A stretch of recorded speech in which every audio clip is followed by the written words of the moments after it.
In the stillness of the night, when the world falls silent, there are secrets that refuse to be buried. Enigmatic events, unsolved mysteries that stretch beyond the boundaries of our understanding. What if the answers we seek have always been just out of reach, hidden in the folds of time or concealed beneath the surface of the earth? What if, despite all our knowledge, there are phenomena that no mind has yet been able to comprehend? From the unexplained disappearance of entire civilizations to the strange forces that shape our world in ways we can't predict, these mysteries don't just baffle us, they haunt us. Each one carries a story that defies logic, a puzzle that resists even the most advanced technology and the brightest minds. Why did the lost city of Ubar vanish into the desert sands, as if swallowed by the earth itself? What message lies beneath the intricate patterns of the Nazca lines, too precise to be random? And who, or what, built the stone spheres of Costa Rica with such unparalleled precision? So sit back, relax, and let's dive deeper into the mysteries that defy explanation. And perhaps into a realm where the unknown is the only certainty, to the rich, ancient texts of India, a land steeped in myth, legend, and untold secrets. Here, amidst the sacred verses of the Mahabharata, one of the world's oldest and most revered epics, lies a mystery that challenges the very boundaries of possibility. The disappearance of the Vimana, a legendary flying machine said to have been wielded by gods and warriors alike. The Mahabharata, an ancient Sanskrit epic believed to have been composed over 2,000 years ago, describes an age when celestial battles raged above the earth, fought not with swords, but with powerful, advanced technologies. The Vimana, a craft capable of soaring through the skies, was said to be one of the greatest of these wonders. Described as a vehicle that could travel across great distances at unimaginable speeds, it was, according to the epic, both a symbol of divine power and an instrument of destruction. But while many myths of the ancient world have been relegated to the realm of folklore, the Vimana is different. The description of these flying machines is not simply a tale of gods descending from the heavens, but an account of technology that seems, in many ways, too advanced for its time.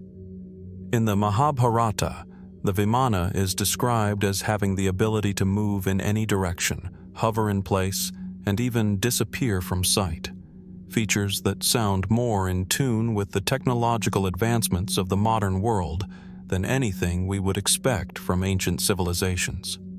The text speaks of Vimanas used in fierce battles, particularly between the armies of the gods.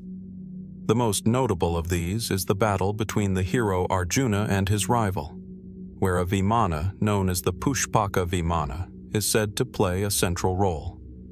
The Pushpaka is described as a flying chariot that could carry an entire army across great distances. Some passages suggest that these machines were not just tools of war, but vehicles capable of traveling to far-off lands, even other worlds. Yet, with all the vivid descriptions within the epic, we are left to ask, did these machines ever really exist, or were they simply the product of an imaginative mind, or something else entirely? For centuries, the Vimana has been relegated to the category of myth, dismissed by many as mere fanciful storytelling. However, when examined through the lens of modern science and engineering, the descriptions of the Vimana present intriguing parallels to contemporary concepts of flight technology. Could it be that the Vimana was an ancient craft, more advanced than anything we know from that period, lost to time and forgotten by history? Or could there be an entirely different explanation, one that challenges everything we know about the limits of human achievement in the ancient world? The question of the Vimana's existence took on new urgency in the late 19th and early 20th centuries, when various scholars and researchers began to study ancient Indian texts in greater detail. One of the most striking findings came in the form of an ancient text known as the Vaimanika Shastra, a treatise on the science of aeronautics and flying machines. The Vimana Shastra was discovered in 1875, and its descriptions of flying machines seem to mirror those found in the Mahabharata, with detailed explanations of propulsion systems, navigation, and even references to the use of what can only be described as anti-gravity mechanisms. Some scholars have argued that the Vimana Shastra could offer insights into how the Vimana may have worked. But even more curiously, it raises the question: how did these ancient texts know of technologies that we are only now beginning to understand? The Vimana Shastra describes multiple types of aircraft, some capable of flying at high altitudes, others designed for swift, close-range travel. These craft were said to be constructed from metals and materials that were unknown to the ancient world, and their designs appear to share a striking resemblance to modern concepts of spacecraft and military aircraft. However, the text also includes instructions that are, at best, difficult to interpret. Some sections seem to suggest that the Vimanas used unknown power sources, possibly involving elements like mercury, which could potentially provide the necessary propulsion for a craft to take flight. But this opens up a more pressing question. If such technology was indeed available to ancient civilizations, why does it not show up in the archeological record? Where are the remnants of the Vimanas? Why has no physical evidence of these flying machines ever been discovered? And, perhaps most perplexingly, why did the Vimanas disappear from history? The Mahabharata and other texts describe them as central to the battles of gods and kings. So why are there no remnants, no records, and no solid proof that these machines existed? Some scholars suggest that the knowledge of the Vimana and its construction could have been lost in the centuries following the collapse of ancient civilizations. Natural disasters, wars, and the slow erosion of cultural memory may have all played a part in the disappearance of this knowledge. Others, however, point to more speculative ideas. Was the Vimana part of a much older civilization, one that existed long before recorded history? Could it have been a product of an extraterrestrial presence, a technology given to early humans by beings far more advanced than ourselves? The possibilities are endless, and the truth remains elusive. There are also those who argue that the Vimana might not have been a literal flying machine at all, but rather a metaphorical or symbolic object. Some suggest that the flying chariots could have been a way to represent divine power, or perhaps the idea of ascension to higher planes of existence. In this interpretation, the Vimana represents not a physical object, but an idea, an aspiration for enlightenment and transcendence. Still, with all these theories, we are left with the same central mystery. What happened to the Vimana? Could it have been an ancient technology too advanced for its time, one that was lost to history and buried beneath the sands of time? Or could there be something more at play here, something beyond the limits of our current understanding of history and technology? The Vimana remains an enigma, an ancient riddle wrapped in layers of myth and reality. While the descriptions in the Mahabharata and the Vimana Shastra are vivid and detailed, the evidence remains elusive. The machines, it seems, have vanished without a trace, leaving behind only stories and fragments of knowledge that we have yet to fully comprehend. As we move forward in our exploration of the unknown, we must ask, is the Vimana a product of an advanced ancient civilization, one that we are still unable to fully understand? Or is it a symbol, a metaphor for something beyond the realm of physical reality? Perhaps, as with so many mysteries, the truth lies somewhere between the lines, waiting to be discovered, just out of reach. As we continue to unravel the mysteries of ancient history, we shift our focus once more, from the skies above to the earth below, a particular stone, weathered by centuries, hidden along the banks of the Taunton River in Massachusetts. Here, in the quiet solitude of the American wilderness, stands an enigmatic monument to something unknown, an object of deep intrigue and confusion for over 3 centuries, Dighton Rock. The rock itself is unassuming at first glance, its weathered surface barely distinguishing itself from the surrounding boulders and stones that litter the riverbank. But a closer look reveals a set of carvings, intricate, deeply etched symbols that stretch across the stone, their meaning obscured by the ages. These carvings have baffled archaeologists, historians, and scholars for years, with no single explanation that fully accounts for their origins, their purpose, or the culture behind them. The first recorded mention of Dighton rock dates back to 1680, when a local farmer named Richard Clapp discovered the carvings and brought them to the attention of colonial authorities. Since then, the stone has attracted the attention of explorers, scholars, and even conspiracy theorists, all of whom have tried and largely failed to decipher the mysterious markings. The carvings themselves are a mixture of symbols, some appearing like abstract geometric shapes, others resembling humanoid figures, animals, and objects that defy easy classification. The patterns are highly complex, with certain sections of the stone seeming to suggest a sophisticated understanding of geometry and celestial movements. And yet, despite the intriguing nature of these carvings, no clear connection has ever been made between them and any known culture of the time, leaving historians to wonder who left these markings behind. The most widely accepted explanation for the Dighton rock carvings is that they are the work of Native American tribes, specifically the Wampanoag people who inhabited the region long before European settlers arrived. Many scholars argue that the symbols represent a form of Native American petroglyphs, created as a way of documenting their history, beliefs, and interactions with the world around them. This theory suggests that the carvings might depict tribal stories or rituals, much like other petroglyphs found across North America. However, while this theory holds merit, it fails to explain certain aspects of the carvings that don't quite fit the known artistic traditions of Native American cultures. Some of the symbols on Dighton rock appear to be too intricate, too precise in their form, and they don't resemble anything seen in other petroglyphs of the region. Moreover, the positioning of the carvings on the rock, especially the figure-like shapes and the highly detailed depictions of boats, seems to suggest a level of contact with other cultures, perhaps even ones that were far removed from the native tribes of the area.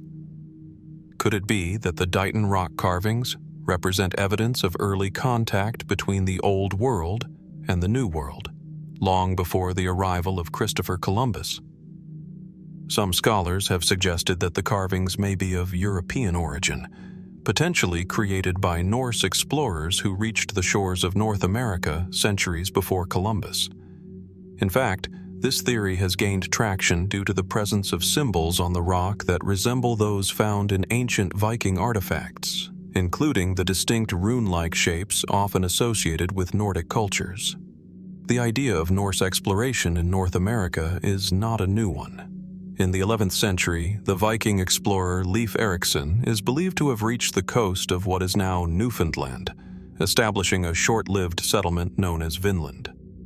Archeological evidence, such as the remains of a Viking settlement at Lance aux Meadows, supports this theory, suggesting that the Vikings may have been the first Europeans to set foot on the American continent. Could Dighton rock be a forgotten marker of their presence? A message left behind by a group of explorers who ventured farther south than previously believed? Adding to the mystery, there are certain carvings on the rock that resemble Old World symbols, specifically what some believe to be Phoenician or even ancient Mediterranean writing. These interpretations suggest the possibility that the markings could be the work of seafaring peoples who came to the Americas long before the Vikings, potentially as far back as the ancient Phoenicians, who were known for their extensive maritime trade routes. The idea that civilizations from the Mediterranean might have reached the New World has long been a subject of speculation, with proponents of this theory pointing to similar artifacts found in other parts of the Americas, such as the mysterious stone tablets of the American Southwest that some argue could be linked to ancient Old World cultures. Another theory suggests that the carvings might represent a form of cross-cultural exchange. an indication that multiple cultures interacted and left their mark on the region over time.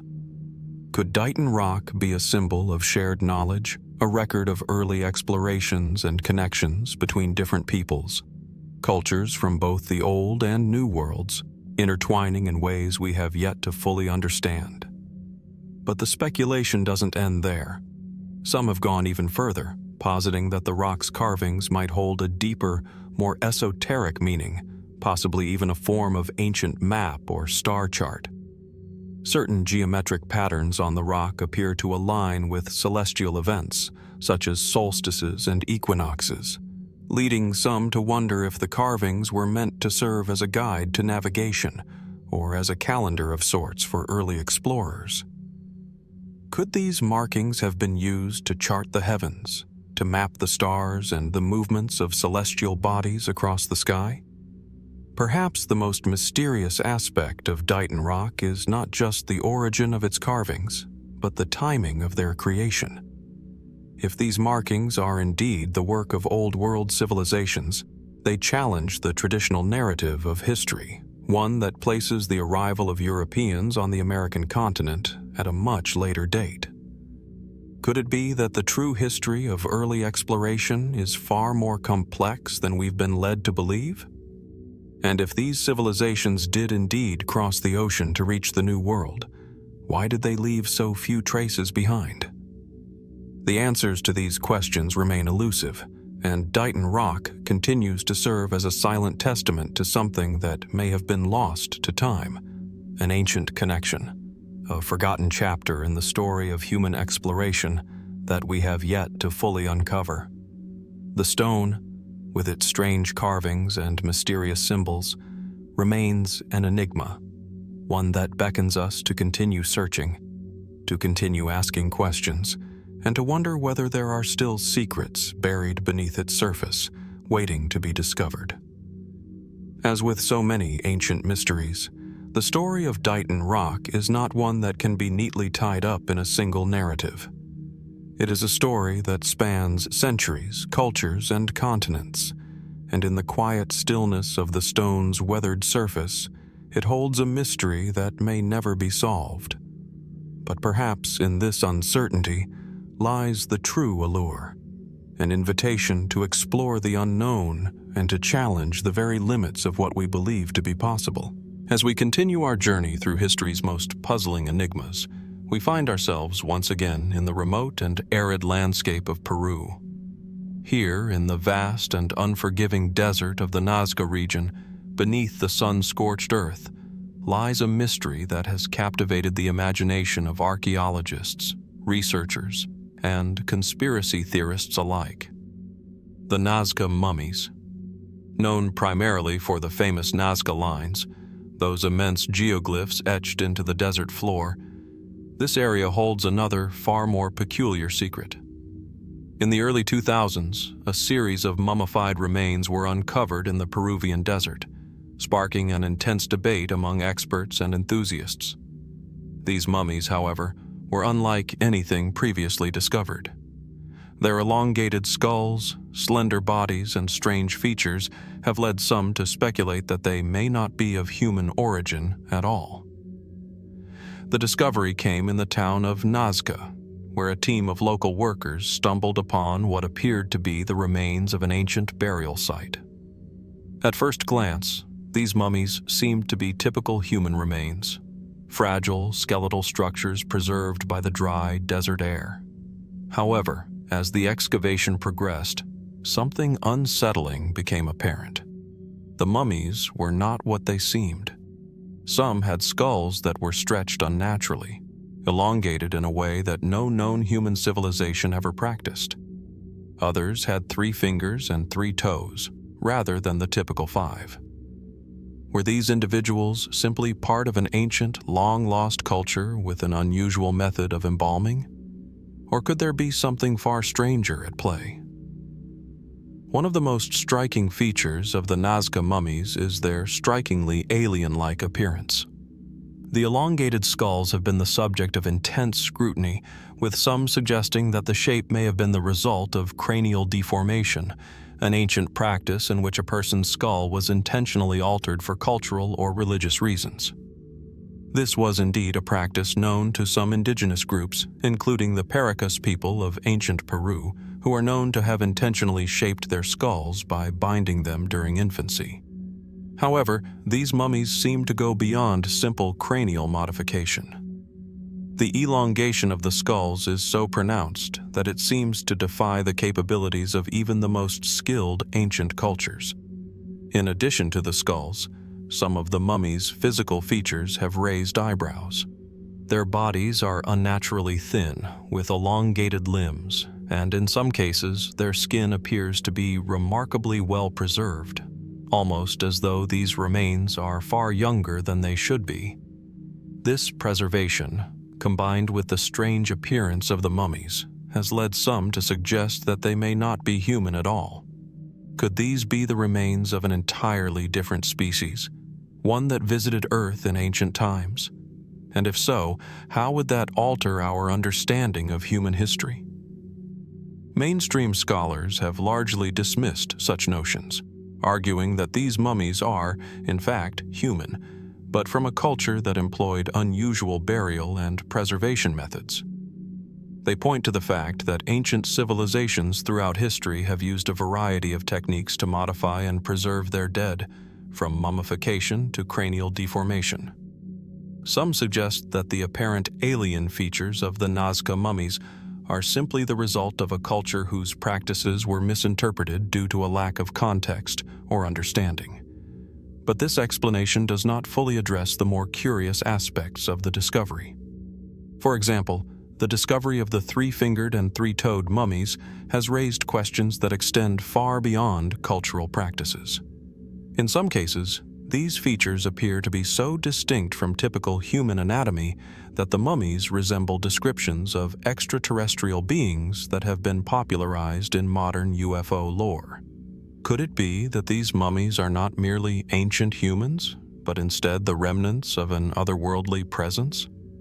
Some researchers have suggested that the Nazca mummies could represent evidence of ancient contact with extraterrestrial visitors.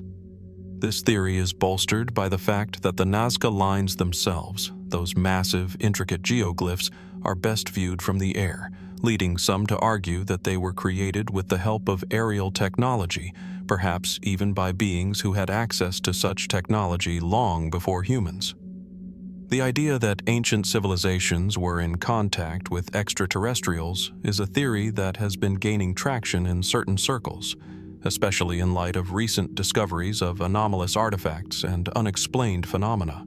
To further complicate matters, the mummies have been the subject of intense media coverage, with sensationalized reports often overshadowing the more grounded research. Some independent researchers and UFO enthusiasts have embraced the idea that the mummies could indeed be extraterrestrial, pointing to their supposed similarities to alien descriptions from pop culture and eyewitness accounts. The appearance of the mummies has, for some, become a rallying cry for the belief that humanity's origins are far stranger and more complex than we've been taught. Despite the sensational theories, many scientists remain cautious. The origins of the Nazca mummies are still a topic of ongoing research, and there is no definitive conclusion about their true nature. Some scientists suggest that they could be part of an unknown or undocumented ancient culture, whose burial and preservation practices were unlike anything seen before. The idea that these mummies could represent a long-lost culture, one that possessed advanced knowledge and abilities, remains a compelling possibility. Others caution against jumping to conclusions, urging for further analysis and a more measured approach. Genetic studies, DNA analysis, and further archeological investigations may eventually provide the answers to the many questions surrounding the Nazca mummies. Are they truly human? Are they the product of an unknown civilization with strange practices?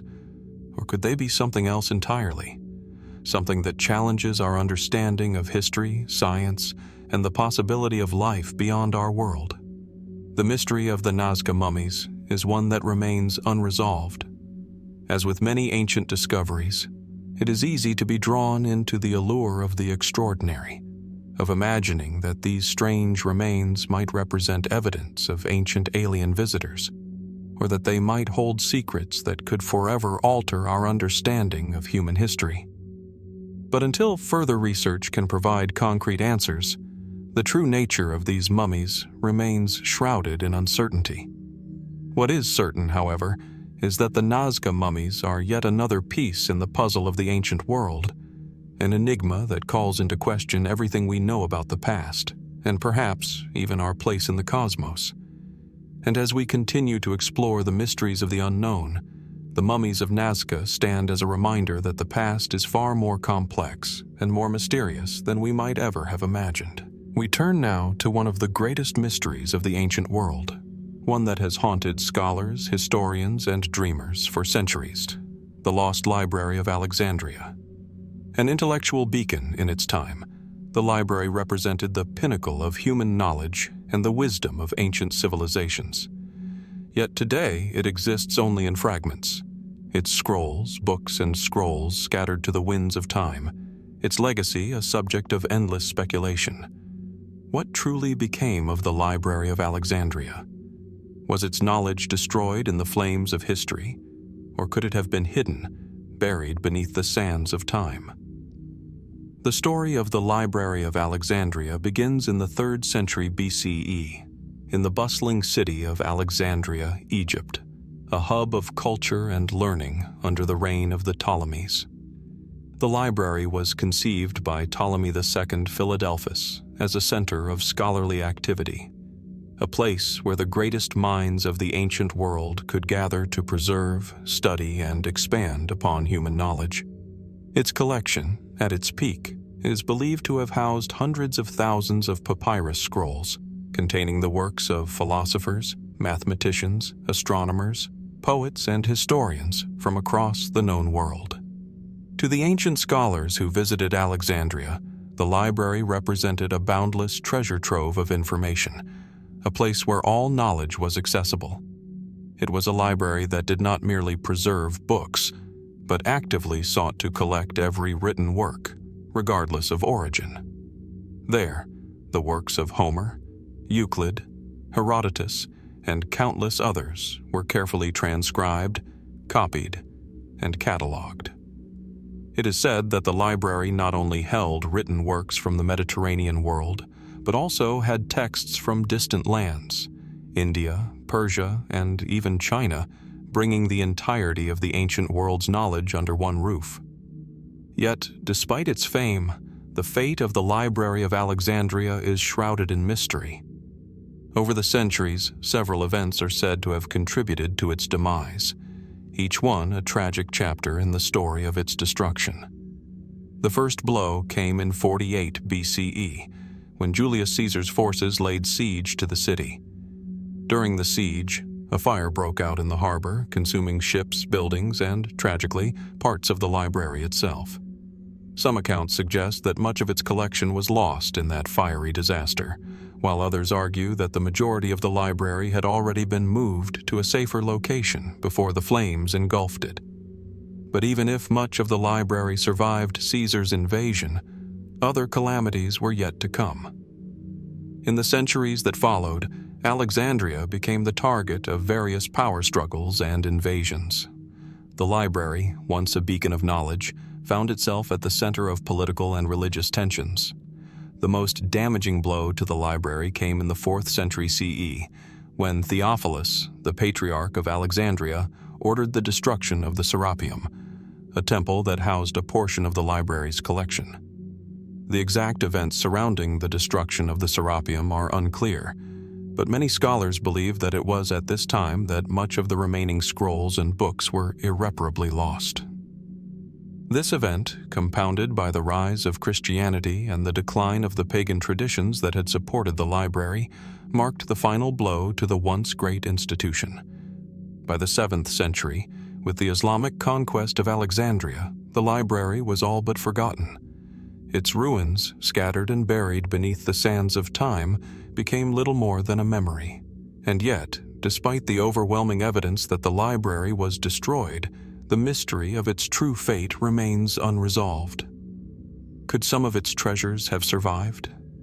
Were there scrolls and manuscripts hidden away, waiting to be rediscovered?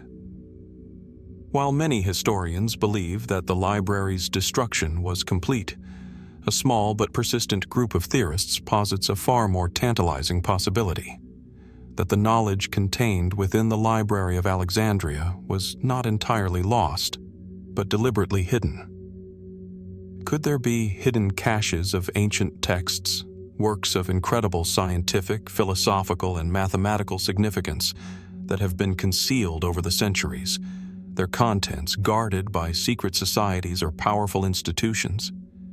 The idea that the library's knowledge was preserved, not lost, is a theory that has long captured the imagination of conspiracy theorists and historical revisionists alike. One of the most enduring speculations about the fate of the Library of Alexandria concerns the possibility that its contents were hidden by the ancient priests of Egypt or other learned societies of the time.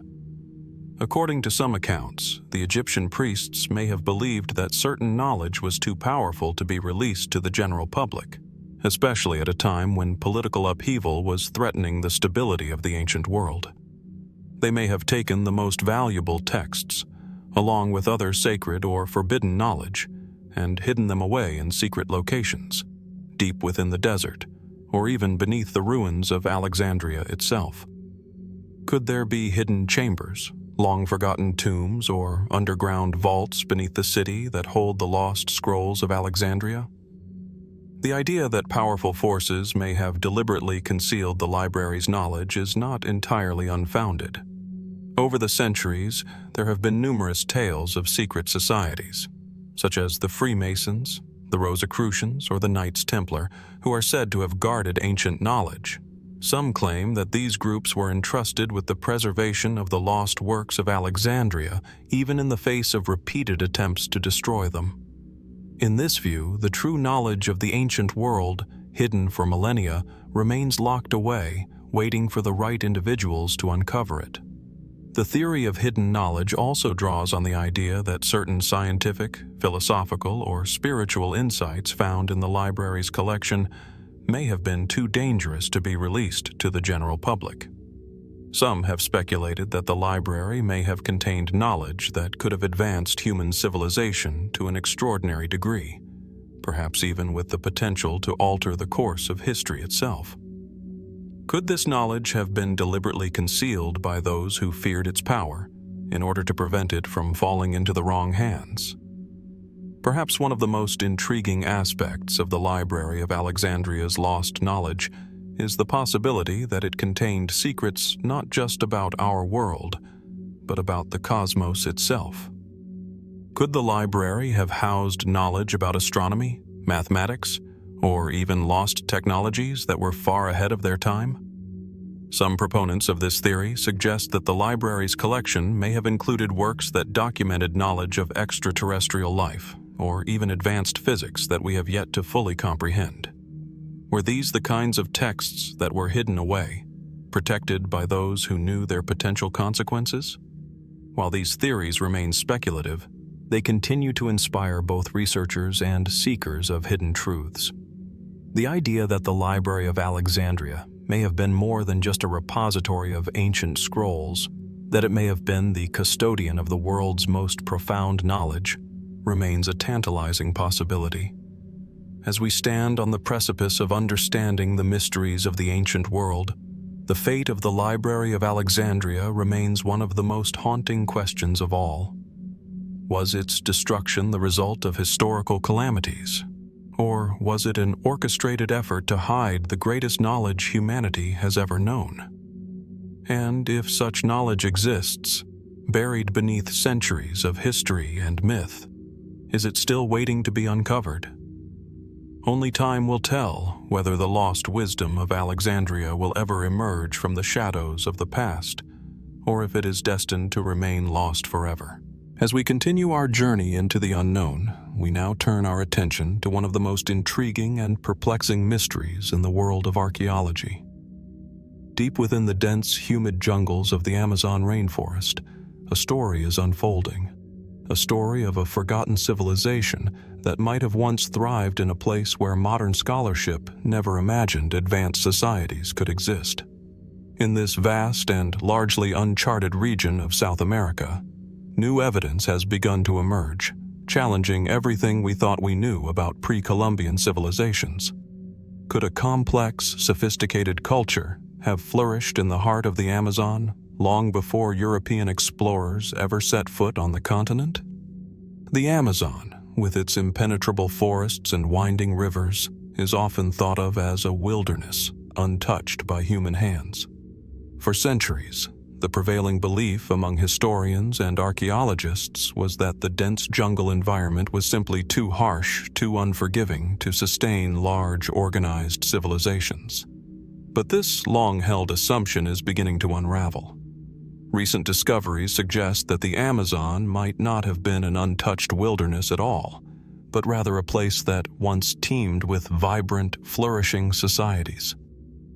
In the early 2000s, a groundbreaking discovery began to change the way we view the Amazon. Using cutting-edge technology such as LiDAR, light detection and ranging, researchers were able to scan the thick canopy of the rainforest and uncover hidden structures, vast networks of ancient cities, roads, and agricultural systems that had been completely obscured by centuries of plant growth. These discoveries suggested that, far from being a wilderness, the Amazon was once home to a complex and organized civilization, one that may have been far more advanced than we ever imagined. The evidence uncovered through these scans is startling.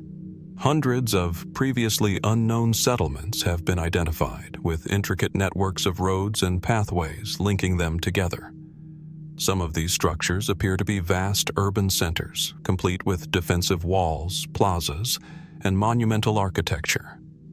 These are not the crude settlements one might expect in such a remote and difficult environment. These are signs of a society capable of complex urban planning and advanced engineering.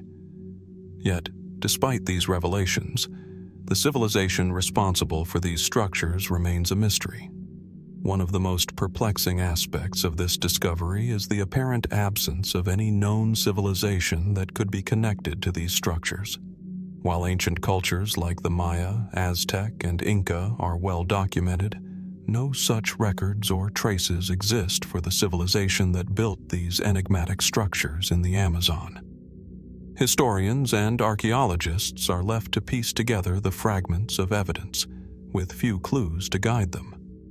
Who were these people? What happened to them? And why, in the heart of one of the most resource-rich regions on Earth, do we have so little knowledge of their existence? Some researchers have suggested that this lost civilization could be linked to the ancient cultures that flourished in other parts of South America. The advanced urban planning and agricultural techniques found in the Amazon seem to share similarities with those seen in the Andes or the highland regions of Ecuador and Colombia. Perhaps, some theorists argue, these people were part of a larger network of societies that spread across the continent, sharing knowledge and culture, but eventually faded from memory. Others, however, speculate that the civilization of the Amazon was completely isolated, developing its own unique cultural and technological advancements, independent of outside influence. In this view, the lost civilization of the Amazon would represent a truly distinct chapter in human history, one that has been erased from the historical record by time, natural decay, and the relentless forces of the jungle itself. Could it be that the people who once lived in the Amazon left behind a society so complex and unique that we can't even begin to understand it? Perhaps even more intriguing is the idea that the civilization of the Amazon may not have disappeared entirely. Some have suggested that certain aspects of their culture and knowledge could still exist in the indigenous tribes that inhabit the region today. The Amazon is home to a multitude of diverse indigenous groups, many of whom possess deep knowledge of the rainforest and its resources. Could some of these groups be the descendants of the ancient civilization that once thrived here? And if so, what knowledge might they still hold about their ancestors their ways of life, and the mysteries of the past. The theory of a lost civilization in the Amazon also raises an unsettling question. What happened to them? Why did such a powerful and advanced society vanish, leaving behind only faint traces of their existence? Some researchers point to environmental factors as a possible explanation. The Amazon, with its fragile ecosystem, is highly susceptible to changes in climate, weather patterns, and human activity. Could deforestation, disease, or warfare have contributed to the collapse of this civilization? Or is it possible that their downfall was part of a larger global pattern of societal collapse, one that has been mirrored throughout history and cultures around the world?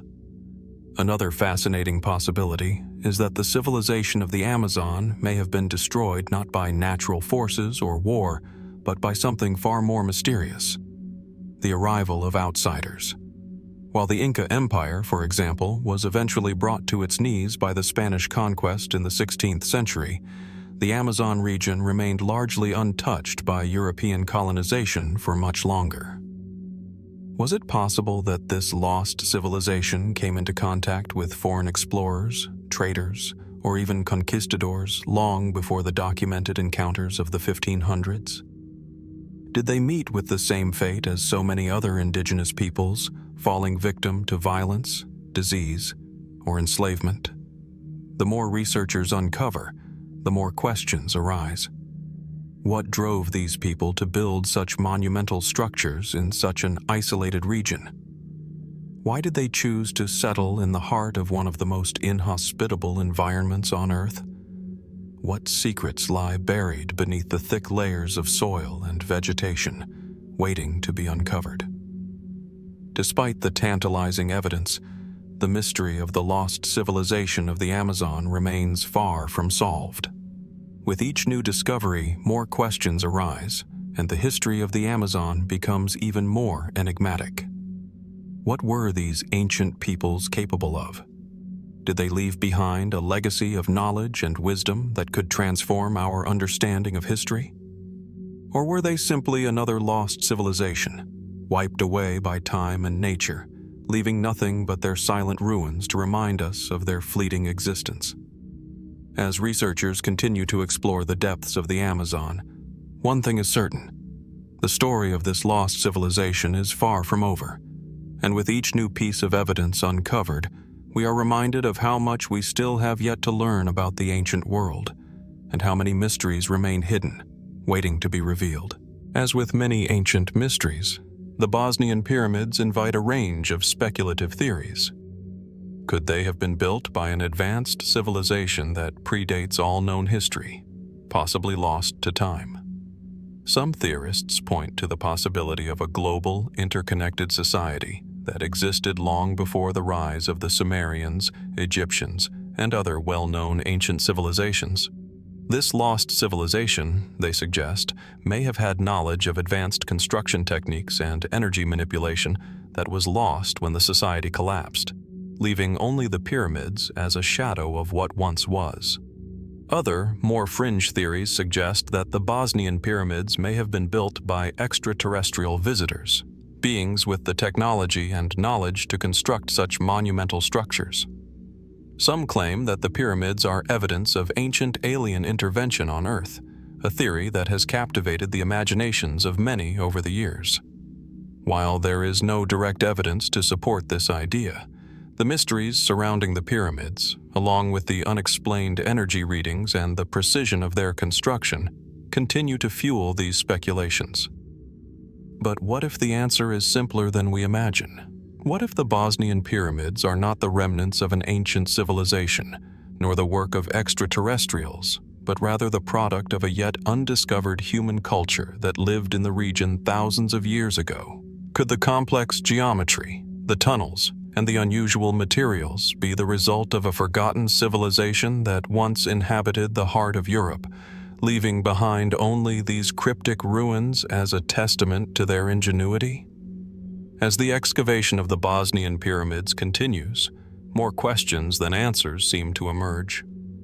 The strange energy readings, the mysterious tunnels, and the precision of the construction. All of these elements suggest that the true purpose of these pyramids is still hidden from us. Could we be on the cusp of discovering an ancient mystery that will forever change our understanding of history? The Bosnian pyramids are just one of many enigmas that remain locked away in the folds of time. The truth, whatever it may be, continues to elude us. But as we stand on the edge of these strange and magnificent ruins, it is impossible to ignore the sense that we may be standing on the threshold of an ancient secret, one that has been waiting to be uncovered for thousands of years. The pyramids may not be the final answer, but perhaps, just perhaps, they are a key, one that opens a door to a past we have yet to fully comprehend. As with many ancient mysteries, the Bosnian pyramids invite a range of speculative theories. Could they have been built by an advanced civilization that predates all known history, possibly lost to time? Some theorists point to the possibility of a global, interconnected society that existed long before the rise of the Sumerians, Egyptians, and other well-known ancient civilizations. This lost civilization, they suggest, may have had knowledge of advanced construction techniques and energy manipulation that was lost when the society collapsed, leaving only the pyramids as a shadow of what once was. Other, more fringe theories suggest that the Bosnian pyramids may have been built by extraterrestrial visitors, beings with the technology and knowledge to construct such monumental structures. Some claim that the pyramids are evidence of ancient alien intervention on Earth, a theory that has captivated the imaginations of many over the years. While there is no direct evidence to support this idea, the mysteries surrounding the pyramids, along with the unexplained energy readings and the precision of their construction, continue to fuel these speculations. But what if the answer is simpler than we imagine? What if the Bosnian pyramids are not the remnants of an ancient civilization, nor the work of extraterrestrials, but rather the product of a yet undiscovered human culture that lived in the region thousands of years ago? Could the complex geometry, the tunnels, and the unusual materials be the result of a forgotten civilization that once inhabited the heart of Europe, leaving behind only these cryptic ruins as a testament to their ingenuity? As the excavation of the Bosnian pyramids continues, more questions than answers seem to emerge. The strange energy readings, the mysterious tunnels, and the precision of the construction, all of these elements suggest that the true purpose of these pyramids is still hidden from us. Could we be on the cusp of discovering an ancient mystery that will forever change our understanding of history? The Bosnian pyramids are just one of many enigmas that remain locked away in the folds of time. The truth, whatever it may be, continues to elude us. But as we stand on the edge of these strange and magnificent ruins, it is impossible to ignore the sense that we may be standing on the threshold of an ancient secret, one that has been waiting to be uncovered for thousands of years. The pyramids may not be the final answer, but perhaps, just perhaps, they are a key, one that opens a door to a past we have yet to fully comprehend. As we continue our journey into the enigmatic, we arrive at a mystery that has perplexed both scientists and theorists alike for decades. Beneath the surface of South Africa, in a place known as the Klerksdorp area, a strange discovery has ignited debates about the origins of some of Earth's most unusual geological formations. These objects, known as the Klerksdorp spheres, have raised more questions than answers. Are they simply natural geological formations? Or do they represent something far more extraordinary, perhaps even evidence of an ancient, advanced intelligence? The Klerksdorp spheres were first discovered in the 1980s by miners working in the mines of the area, which have been extracting iron-rich ores for generations. The spherical objects, which vary in size from a few centimeters to several inches in diameter, are made of a mineral called hematite, a form of iron oxide. While they may appear to be nothing more than weathered rocks at first glance, closer inspection reveals something far more intriguing. The spheres are perfectly round and display unusual markings, lines, and grooves on their surfaces, which seem to suggest a purposeful, artificial design. These peculiar features have caused some researchers to question their true nature and origin. What makes the Klerksdorp spheres even more remarkable is the age attributed to them. Geologists estimate that the rocks surrounding the spheres are over 2.8 billion years old. If this is correct, it would place these objects far beyond the time frame in which human civilizations, or even any known advanced creatures, would have existed.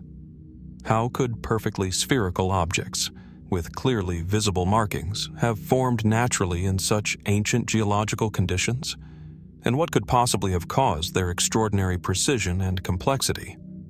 Many of the spheres are covered in parallel grooves that run across their surfaces, often in a perfectly symmetrical pattern. Some spheres appear to have tiny ridges or bulges on them, adding to the mystery.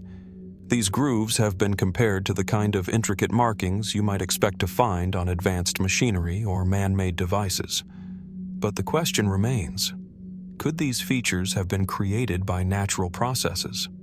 Or could they be the remnants of something far more advanced, an artifact from a long-lost civilization, or even evidence of extraterrestrial visitors? Geologists have long maintained that the spheres are merely the result of natural processes. They argue that the formations are concretions, naturally occurring mineral deposits that form over millions of years. In this view, the spherical shapes and markings are simply the result of erosion and mineralization, processes that can create highly symmetrical, rounded objects over long periods of time. But this explanation has not been universally accepted, particularly when considering the apparent precision of the markings and the unusual nature of the spheres themselves. Some researchers have pointed out that the spheres seem far too regular in shape to be purely geological in origin.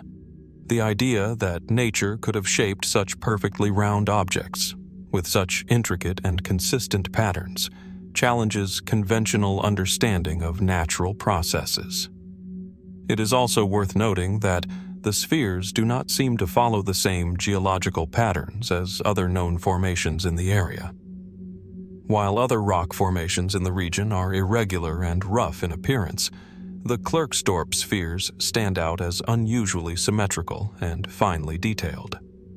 As interest in the spheres grew, some speculative theories began to emerge, and they quickly captured the imagination of those who believe that ancient, advanced civilizations, or even extraterrestrial beings, may have had a hand in shaping these mysterious objects.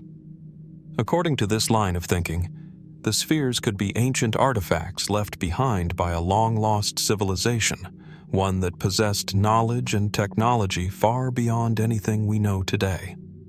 Some have even suggested that the grooves and markings found on the spheres could be writing or some form of communication from an unknown culture or an alien species. One of the more sensational theories proposes that the Klerksdorp spheres could be evidence of extraterrestrial technology. Proponents of this theory argue that the spheres could have been crafted by beings from another world, who visited Earth long before modern humans existed. The precision of the spheres and the unusual characteristics of their markings are seen as evidence of advanced engineering, potentially beyond the capabilities of ancient civilizations. This theory aligns with the broader narrative of ancient astronauts, a theory that suggests extraterrestrial beings have visited Earth in the distant past and influenced human development. While these ideas are highly speculative, they raise intriguing questions about the history of our planet and the possibility of extraterrestrial life. Could the Klerksdorp spheres be remnants of an ancient alien presence on Earth?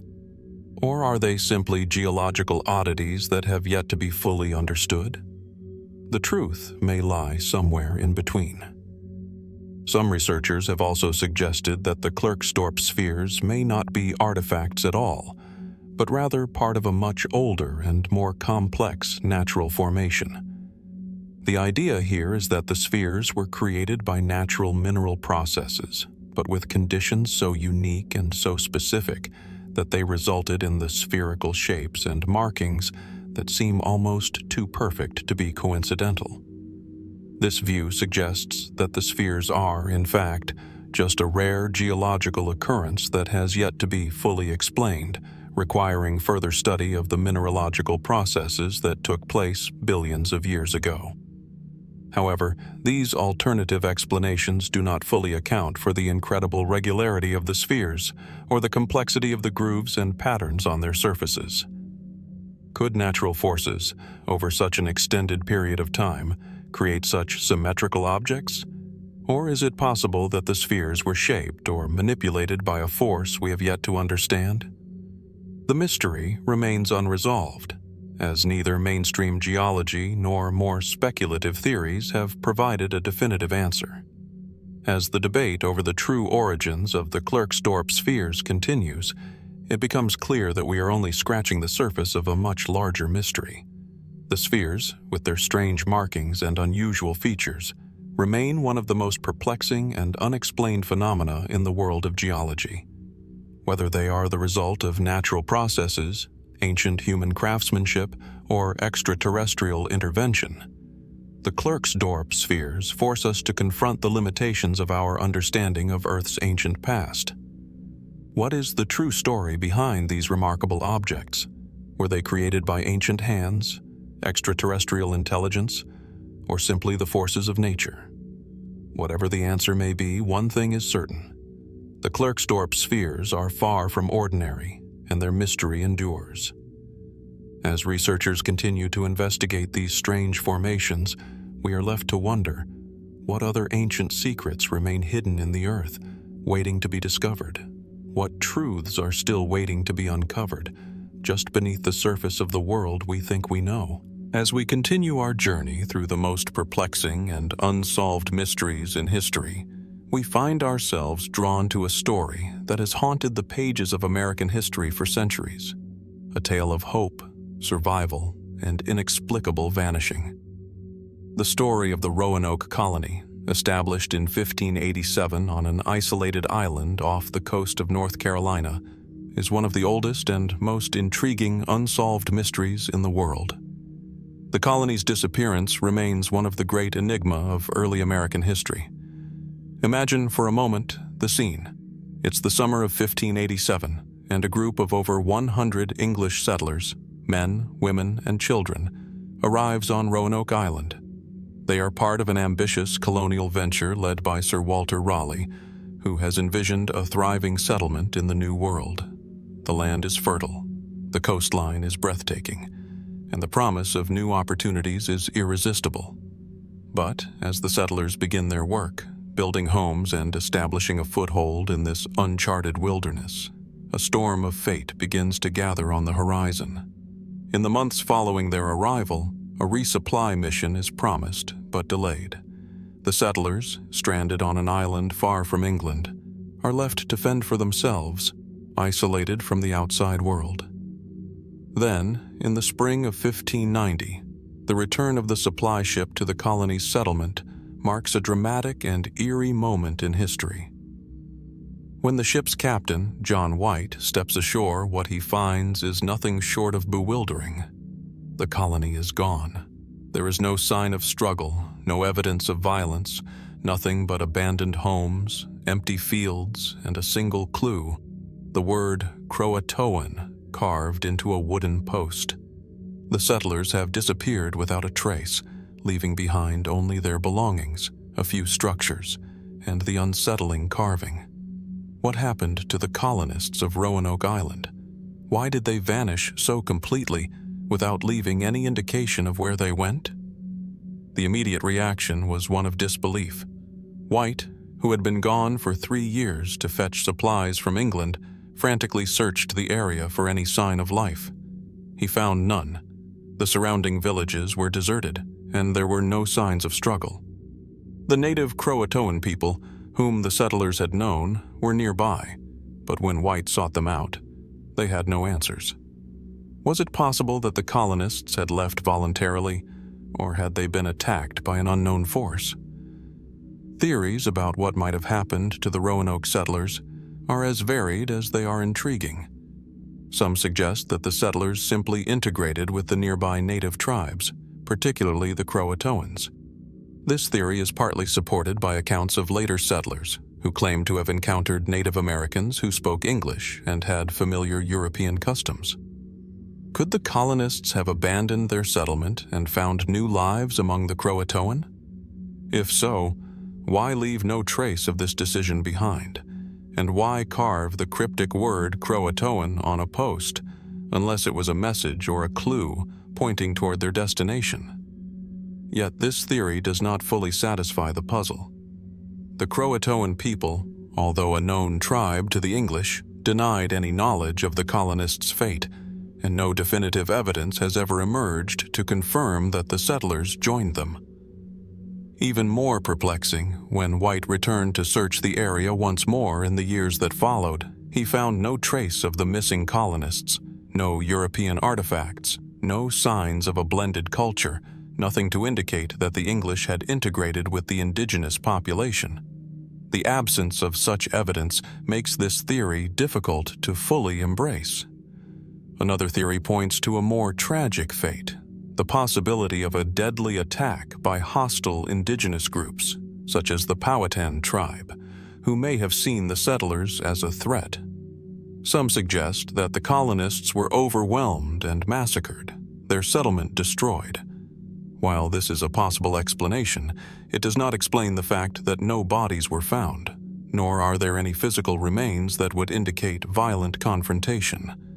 It seems unlikely that such a large group of people would disappear without leaving any signs of a struggle, especially in a place as visible as Roanoke Island. The idea of disease has also been put forward. With the settlers living in close quarters and under harsh conditions, it's possible that an epidemic could have wiped them out. However, there's no evidence of widespread illness or burial sites that would support this theory. Additionally, the settlers had relatively easy access to fresh water, fertile land, and other resources that might have mitigated the spread of illness. Without any other signs of death, disease seems an unlikely culprit on its own. Some have speculated that the settlers might have attempted to return to England, but faced a disastrous journey. A shipwreck or navigation error could have led the colonists to wander the vast Atlantic in search of help. This theory, however, seems to contradict the settlers' clear intention to remain in the New World, as evidenced by their decision to carve the word Croatoan into the post. It would seem strange for a group of colonists to write a message pointing to the Croatoan island, only to abandon the colony without a trace. Then there is the theory that the disappearance may have been connected to a more mysterious and extraordinary cause, perhaps even supernatural or extraterrestrial in nature. While this idea is often dismissed by mainstream historians, it continues to intrigue those with an open mind. Could the Roanoke colonists have vanished under inexplicable circumstances, something outside the realm of human understanding? Was there something about the location or a strange event that caused the settlers to disappear without a trace? What is most unsettling about the disappearance of the Roanoke colony is the absence of any concrete evidence to support any of these theories. There are no clear-cut answers, only a collection of fragments, each one hinting at a different possibility. The word Croatoan, for example, remains an enigma. Was it a message for someone who would follow, a clue to the whereabouts of the settlers? Or was it simply a sign of hope, a final attempt at communication before the end? Its meaning, like the fate of the colony itself, remains shrouded in uncertainty. In the years since the disappearance, historians, archaeologists, and amateur sleuths have scoured Roanoke Island looking for anything that might offer insight into what happened. But with each passing year, the mystery only deepens. Artifacts from the time period have been discovered, but none of them provide any clear answers. No bones, no relics of the lost colonists, nothing that might tell the world what truly happened in 1587. The Roanoke colony stands as a haunting reminder of the fragility of human endeavors in the face of the unknown. And as we reflect on the mystery, we must wonder, was it a series of unfortunate events, a misunderstanding, or something far more enigmatic? What truths, if any, remain hidden beneath the surface of this long-forgotten settlement? Only time, perhaps, will reveal the answers. As we venture deeper into the world of unsolved mysteries, we arrive at a chilling enigma that has baffled explorers, scientists, and historians for centuries: the mystery of the vanishing ships of the Arctic. For centuries, brave men and women have ventured into the unforgiving waters of the Arctic, hoping to chart new trade routes, seek out the secrets of the polar regions, or simply push the boundaries of human exploration. But some of these expeditions have met an unexplained fate, vanishing without a trace, leaving behind nothing but a trail of unanswered questions. Among the most infamous of these disappearances is that of the Franklin expedition in 1845, led by Sir John Franklin. Franklin's goal was ambitious: to find the elusive Northwest Passage, a sea route that would link the Atlantic and Pacific Oceans through the Arctic.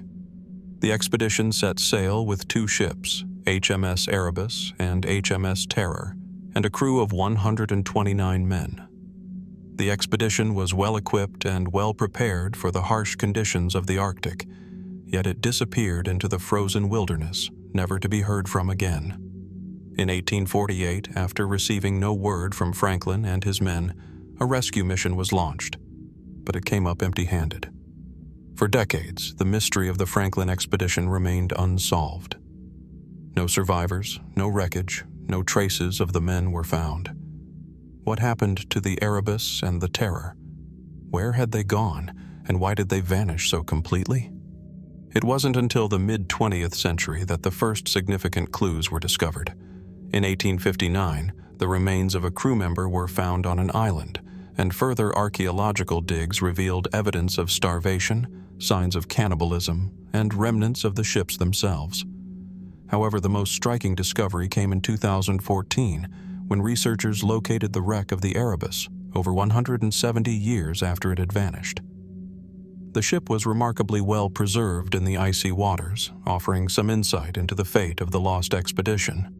Yet, despite these discoveries, the full mystery remains unsolved. Why, despite their advanced equipment and preparation, did Franklin's men fail to complete their mission? Could the ice have simply been too much to overcome?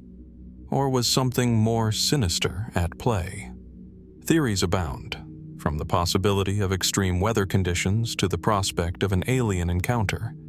But no one theory can fully explain what happened to the Erebus and Terror, and their disappearance has fueled a fascination with the Arctic's many secrets. What is it about this icy, inhospitable place that seems to swallow ships whole?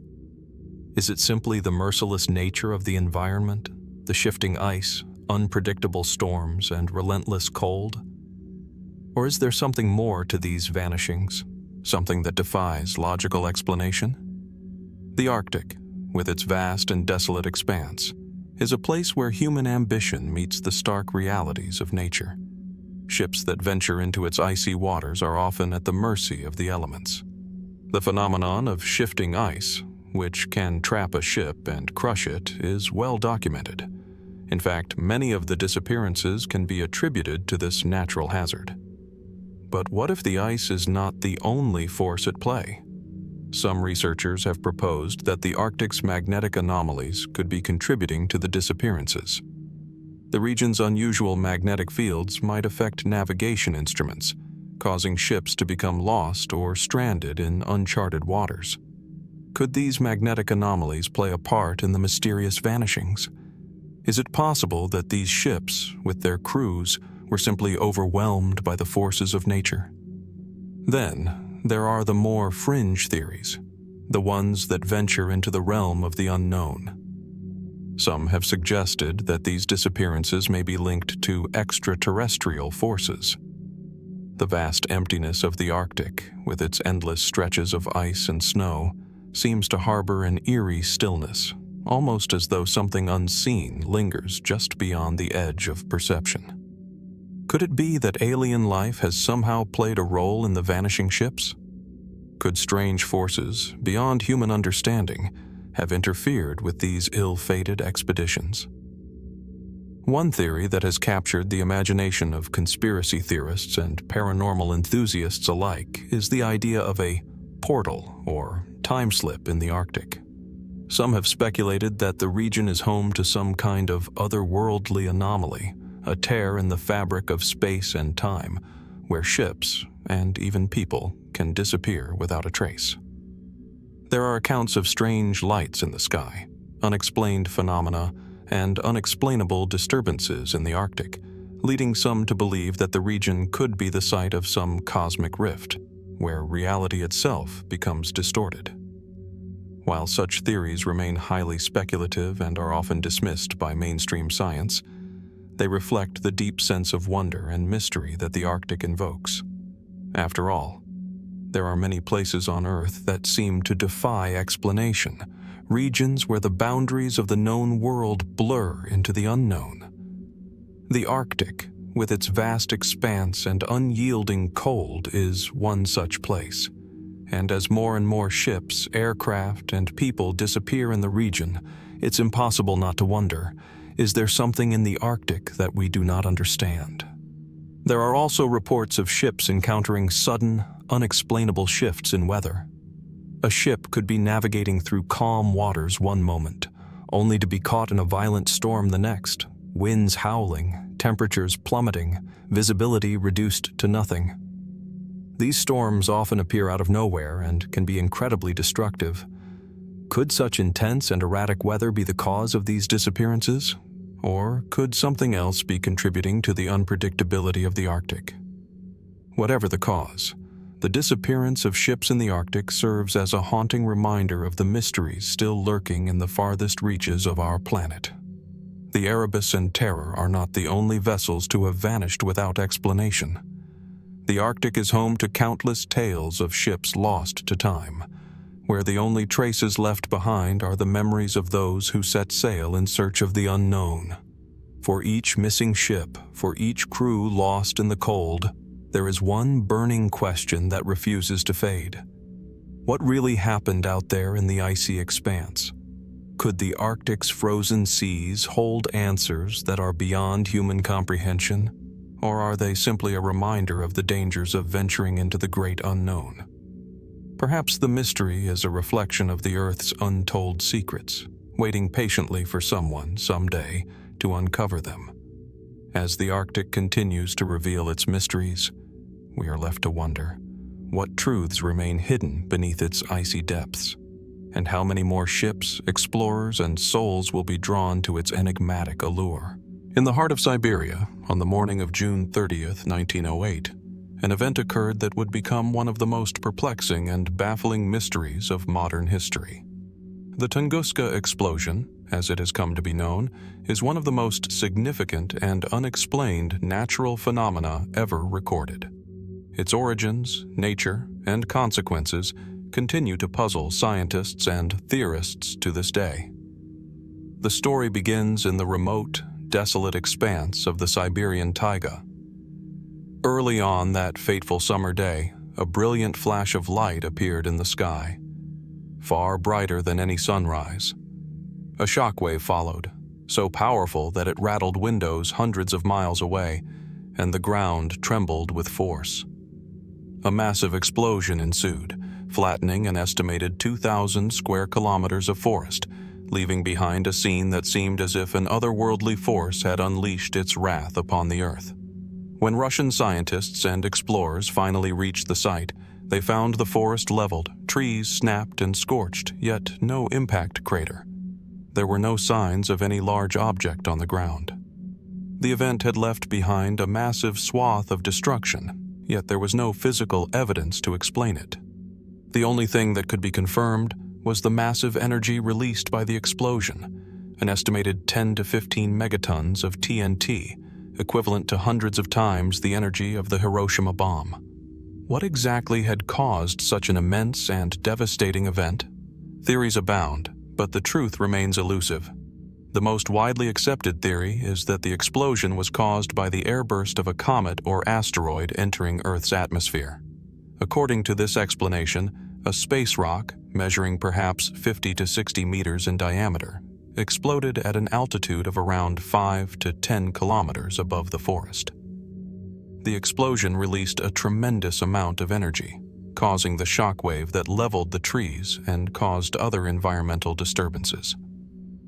The fact that no impact crater was found suggests that the object disintegrated in the atmosphere before it could make contact with the ground. This impact hypothesis makes sense in many ways. The energy release is consistent with the size and velocity of a comet or asteroid, and similar events have been recorded in modern times. In fact, the Tunguska event serves as a powerful reminder of the potential dangers posed by objects from space. In 1994, the catastrophic collision of a comet fragment with Jupiter provided scientists with a clear example of the destruction such events can cause. However, even this widely accepted theory leaves many questions unanswered. If an asteroid or comet exploded above the ground, why was there no trace of the object itself?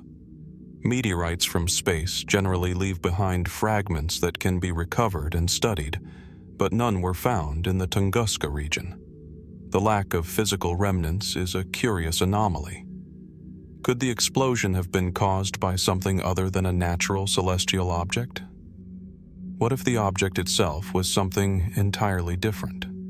A manufactured object, perhaps, or something not entirely of this world?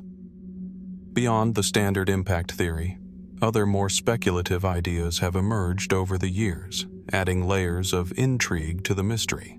Some have suggested that the explosion was not caused by a physical object at all, but rather by some kind of atmospheric or environmental anomaly. Theories have been proposed that the event could have been caused by a massive release of gas from the Earth's mantle, or even by a rare and intense lightning strike. Yet these explanations often fail to account for the sheer power of the explosion and the lack of a lasting crater or significant geological disturbance. The most outlandish theories lean into the realm of the unknown and the supernatural. Some have speculated that the Tunguska explosion could have been the result of extraterrestrial activity, perhaps a crash landing or an encounter with alien technology. Others have suggested the possibility of a portal or dimensional rift, where energy from another realm manifested itself in our world in a violent and explosive event. While these ideas are clearly outside the mainstream of scientific thought, they persist as part of the broader narrative of the Tunguska mystery. One of the more peculiar theories surrounding Tunguska is the idea that it was caused by a death ray, or some kind of weapon fired from the atmosphere. The Soviet Union's own interest in the event during the Cold War led to whispers of secret military experiments. Could the explosion have been the result of a test of an advanced weapon, perhaps even a weapon from another country? Some have pointed to the idea that the blast was not a natural event at all, but instead an intentional act of destruction, obscured by secrecy and misdirection. Despite the numerous speculative theories, the most compelling and logical explanation remains the impact event, a comet or asteroid breaking apart in Earth's atmosphere. But the absence of physical evidence continues to cast a shadow of doubt over this explanation. Even though Tunguska left behind no crater or direct remnants, the effects on the environment, seismic shock waves, air ionization, and a distinctive scorched pattern in the forest, are consistent with an extraterrestrial impact event. But then, why is there no evidence of a rock or any fragment anywhere in the area? Perhaps even more compelling is the aftermath of the explosion. In the years that followed the event, there were reports of strange phenomena in the skies, unexplained lights, bizarre weather patterns, and even reports of strange auroras in parts of Europe and North America. Could these anomalies have been related to the Tunguska explosion? Some suggest that the massive release of energy in the atmosphere might have disrupted atmospheric conditions, leading to unusual weather patterns far from the blast site. Others have even proposed that the explosion might have affected the Earth's magnetic field or ionosphere, though these ideas remain speculative and unproven. One of the more perplexing questions is the lack of fatalities. Despite the immense size of the explosion, there were no confirmed deaths directly caused by the event. While the area around the explosion was sparsely populated, there should have been some casualties given the magnitude of the blast. Why did the event, which could have easily claimed thousands of lives, leave behind such an absence of destruction? The answer may lie in the geography of the region. The fact that the explosion occurred in a largely uninhabited area and the remote nature of the surrounding forests. Still, it's a strange aspect of the Tunguska mystery that remains unexplained. As with many great mysteries, the Tunguska explosion invites more questions than answers. Despite nearly 120 years of investigation, scientists still lack a full understanding of the event's cause. Theories range from the plausible to the wildly speculative, but no definitive explanation has emerged. What caused the explosion? What was the object or force that unleashed such destructive power upon the Siberian wilderness? And why has the full truth about Tunguska remained hidden from us, despite decades of research and exploration? The Tunguska event serves as a powerful reminder of the forces of nature that remain beyond our full comprehension. Even in the age of satellites, telescopes, and advanced scientific tools, there are mysteries that still elude us. The truth of what happened in the skies above Siberia may be far more complex than we can yet imagine. As scientists continue to study the event, one thing is certain: the mystery of Tunguska is far from solved. And as we look toward the future, the question remains: what else in the vastness of our world waits for discovery, hidden just beyond our reach?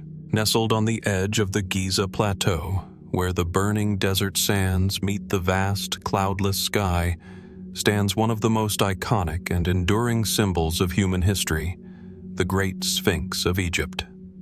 Carved from a single block of limestone, this colossal statue, half lion, half human, has stood watch over the ancient city of Memphis for millennia, guarding the approach to the Great Pyramids. Its grandeur is awe-inspiring. Measuring 73 meters in length and 20 meters in height, the Sphinx is an impressive feat of engineering and artistry, dating back to the reign of the pharaoh Khafra around 2500 BCE. With the body of a lion, symbolizing strength and royalty, and the head of a man, believed to represent Khafra himself, the Sphinx was intended to serve as both protector and a divine figure of authority. Yet, despite its size, grandeur, and historical significance, the Sphinx is also shrouded in layers of mystery, with questions about its origins, purpose, and even its true age remaining unresolved. The most immediate mystery surrounding the Sphinx is its purpose. Why did the ancient Egyptians carve this monumental figure, and what was its intended function? Most Egyptologists believe that it was built as a guardian statue for the tombs of the pharaohs, serving as a protector of the pyramids and their sacred contents. The lion's body represents the strength of the king, and the human head is often associated with divine wisdom. Some scholars suggest that the Sphinx could have also served as an astral symbol, pointing towards the horizon, with the body of the lion reflecting the constellation Leo. This astronomical connection ties the Sphinx to the ancient Egyptian belief in the alignment of their monuments with the stars, a practice that was deeply ingrained in their cosmology. But as with many ancient structures, the deeper one digs, the more questions arise. While the traditional interpretation of the Sphinx's purpose is widely accepted, there are those who argue that the answer may not be so simple. What if the Sphinx was not just a guardian, but a marker of something far older, a remnant of a long-lost civilization? Could the Great Sphinx hold clues to a deeper, more enigmatic history than we are currently able to comprehend? One of the most enduring aspects of the Sphinx's mystery lies in its age. Mainstream Egyptology holds that the statue was built during the 4th dynasty, around 2500 BCE, by Pharaoh Khafra, whose pyramid it guards. But there are other voices, some within the scientific community and many outside it, who believe that the Sphinx is far older than we have been led to believe. This theory gained prominence in the late 1990s with the work of geologist Robert Schoch, who proposed that the erosion patterns on the Sphinx's body were caused by water, not wind. Schoch's argument was based on the idea that the limestone on the body of the Sphinx showed signs of water erosion, suggesting that the statue must have been constructed at a time when the climate of Egypt was much wetter, potentially thousands of years before the Fourth Dynasty. If this is true, then the Sphinx could date back to as early as 10,000 BCE, a time long before the rise of the ancient Egyptian civilization. Schoch's hypothesis has sparked considerable debate. While many geologists and Egyptologists have rejected his theory, pointing out that the erosion could be attributed to other factors, such as wind and sand, the idea that the Sphinx could be much older than previously thought challenges our understanding of ancient history. If the Sphinx predates the Egyptian civilization, it raises the tantalizing possibility that an earlier, unknown civilization, one with advanced knowledge of engineering and astronomy, could have existed in the distant past, only to be lost to time. But the questions don't stop there. As mysterious as the Sphinx's age may be, its original purpose and meaning remain equally elusive. The positioning of the statue itself is peculiar. The Sphinx faces directly east, toward the rising sun, a direction that held great significance in ancient Egyptian culture. The sun was not just a symbol of life, but also of rebirth and regeneration, tied to the daily cycle of death and resurrection. Could the Sphinx be more than just a guardian or a symbol of power? Could it represent something more metaphysical, perhaps the idea of eternal life, the continuity of the soul, or the rebirth of the pharaoh after death? There's also the matter of the enigmatic stone tablet known as the Dream Stele, which sits between the paws of the Sphinx. This artifact, dating back to the reign of Pharaoh Thutmose IV, tells the story of how the young pharaoh, while resting beside the Sphinx, had a vision in which the statue came to life and spoke to him. The Sphinx promised to protect him if he cleared away the sand that had buried the statue, which Thutmose IV did. In return, he would be crowned pharaoh. The Dream Stele, while providing a glimpse into the ancient Egyptians' reverence for the Sphinx, also raises intriguing questions about the statue's symbolic and perhaps spiritual role in their society. Was it merely a protector of the pharaoh's tombs, or did it hold a more profound, perhaps even mystical significance? Over the years, the Sphinx has been the subject of numerous fringe theories, ranging from the bizarre to the sensational. Some have proposed that the Sphinx was not just a statue, but a repository of hidden knowledge, perhaps encoded within its design, or even inside the statue itself. There are claims that the Sphinx contains secret chambers, buried deep beneath the surface, where sacred texts or ancient artifacts might be hidden.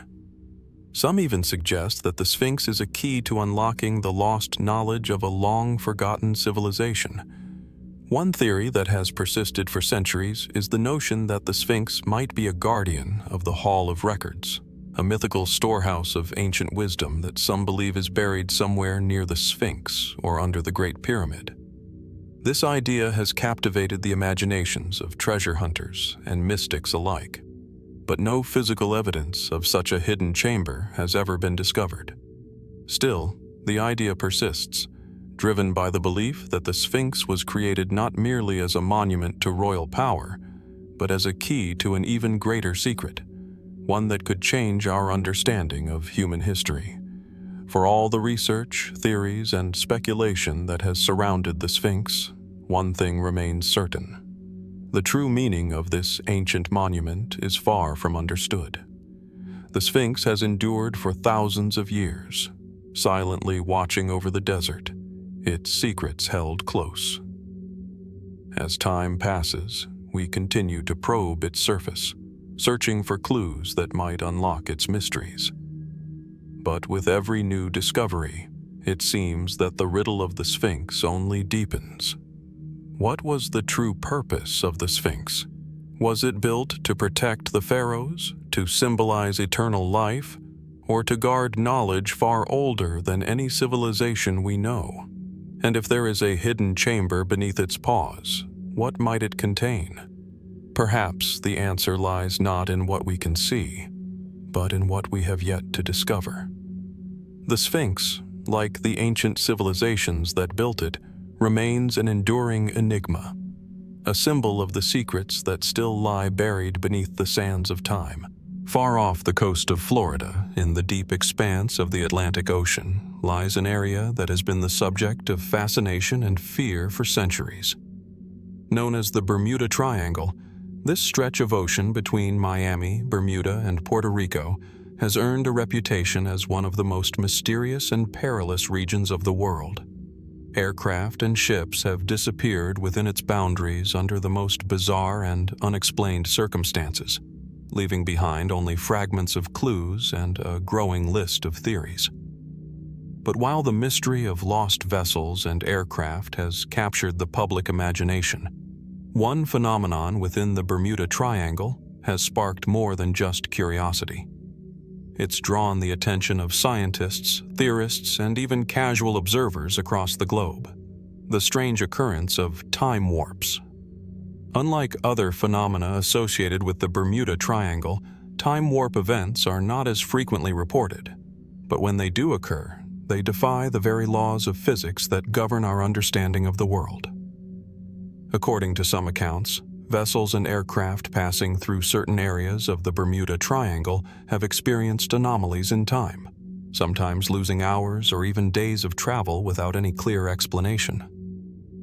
In these peculiar moments, the regular flow of time seems to bend, stretch, or vanish entirely, leading some to wonder if this region might be a portal to another dimension or a strange anomaly where the usual rules simply don't apply.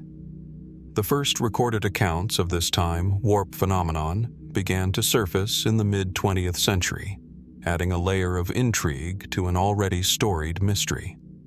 One of the most famous reports comes from the crew of a U.S. Navy ship, who described encountering a time loss while navigating through the triangle. According to their account, as the ship sailed through the region, the clocks aboard the vessel began to malfunction, and the crew experienced disorientation. When they checked their navigational charts after the event, they realized they had somehow traveled hundreds of miles without realizing it, as if time itself had slipped through their fingers. In other cases, pilots flying through the Bermuda Triangle have described similar experiences of time distortion. One pilot reported that upon entering a certain sector of the triangle, he noticed the digital clock on his dashboard had suddenly lost several hours, despite no significant change in flight trajectory or conditions. When he attempted to retrace his flight path, he found himself in a completely different location, again with no clear explanation of how he had arrived there. How can we explain these strange occurrences? At first glance, it might seem that the answer could be as simple as navigational errors, equipment malfunctions, or even hallucinations brought on by stress and disorientation. After all, the Bermuda Triangle is known for its difficult weather conditions, unpredictable currents, and heavy air traffic. In such an environment, it is easy to imagine that pilots and sailors could become confused, their instruments malfunctioning, or their sense of time altered by the overwhelming circumstances. Yet, despite these explanations, there are aspects of the time warp phenomenon that refuse to be easily dismissed.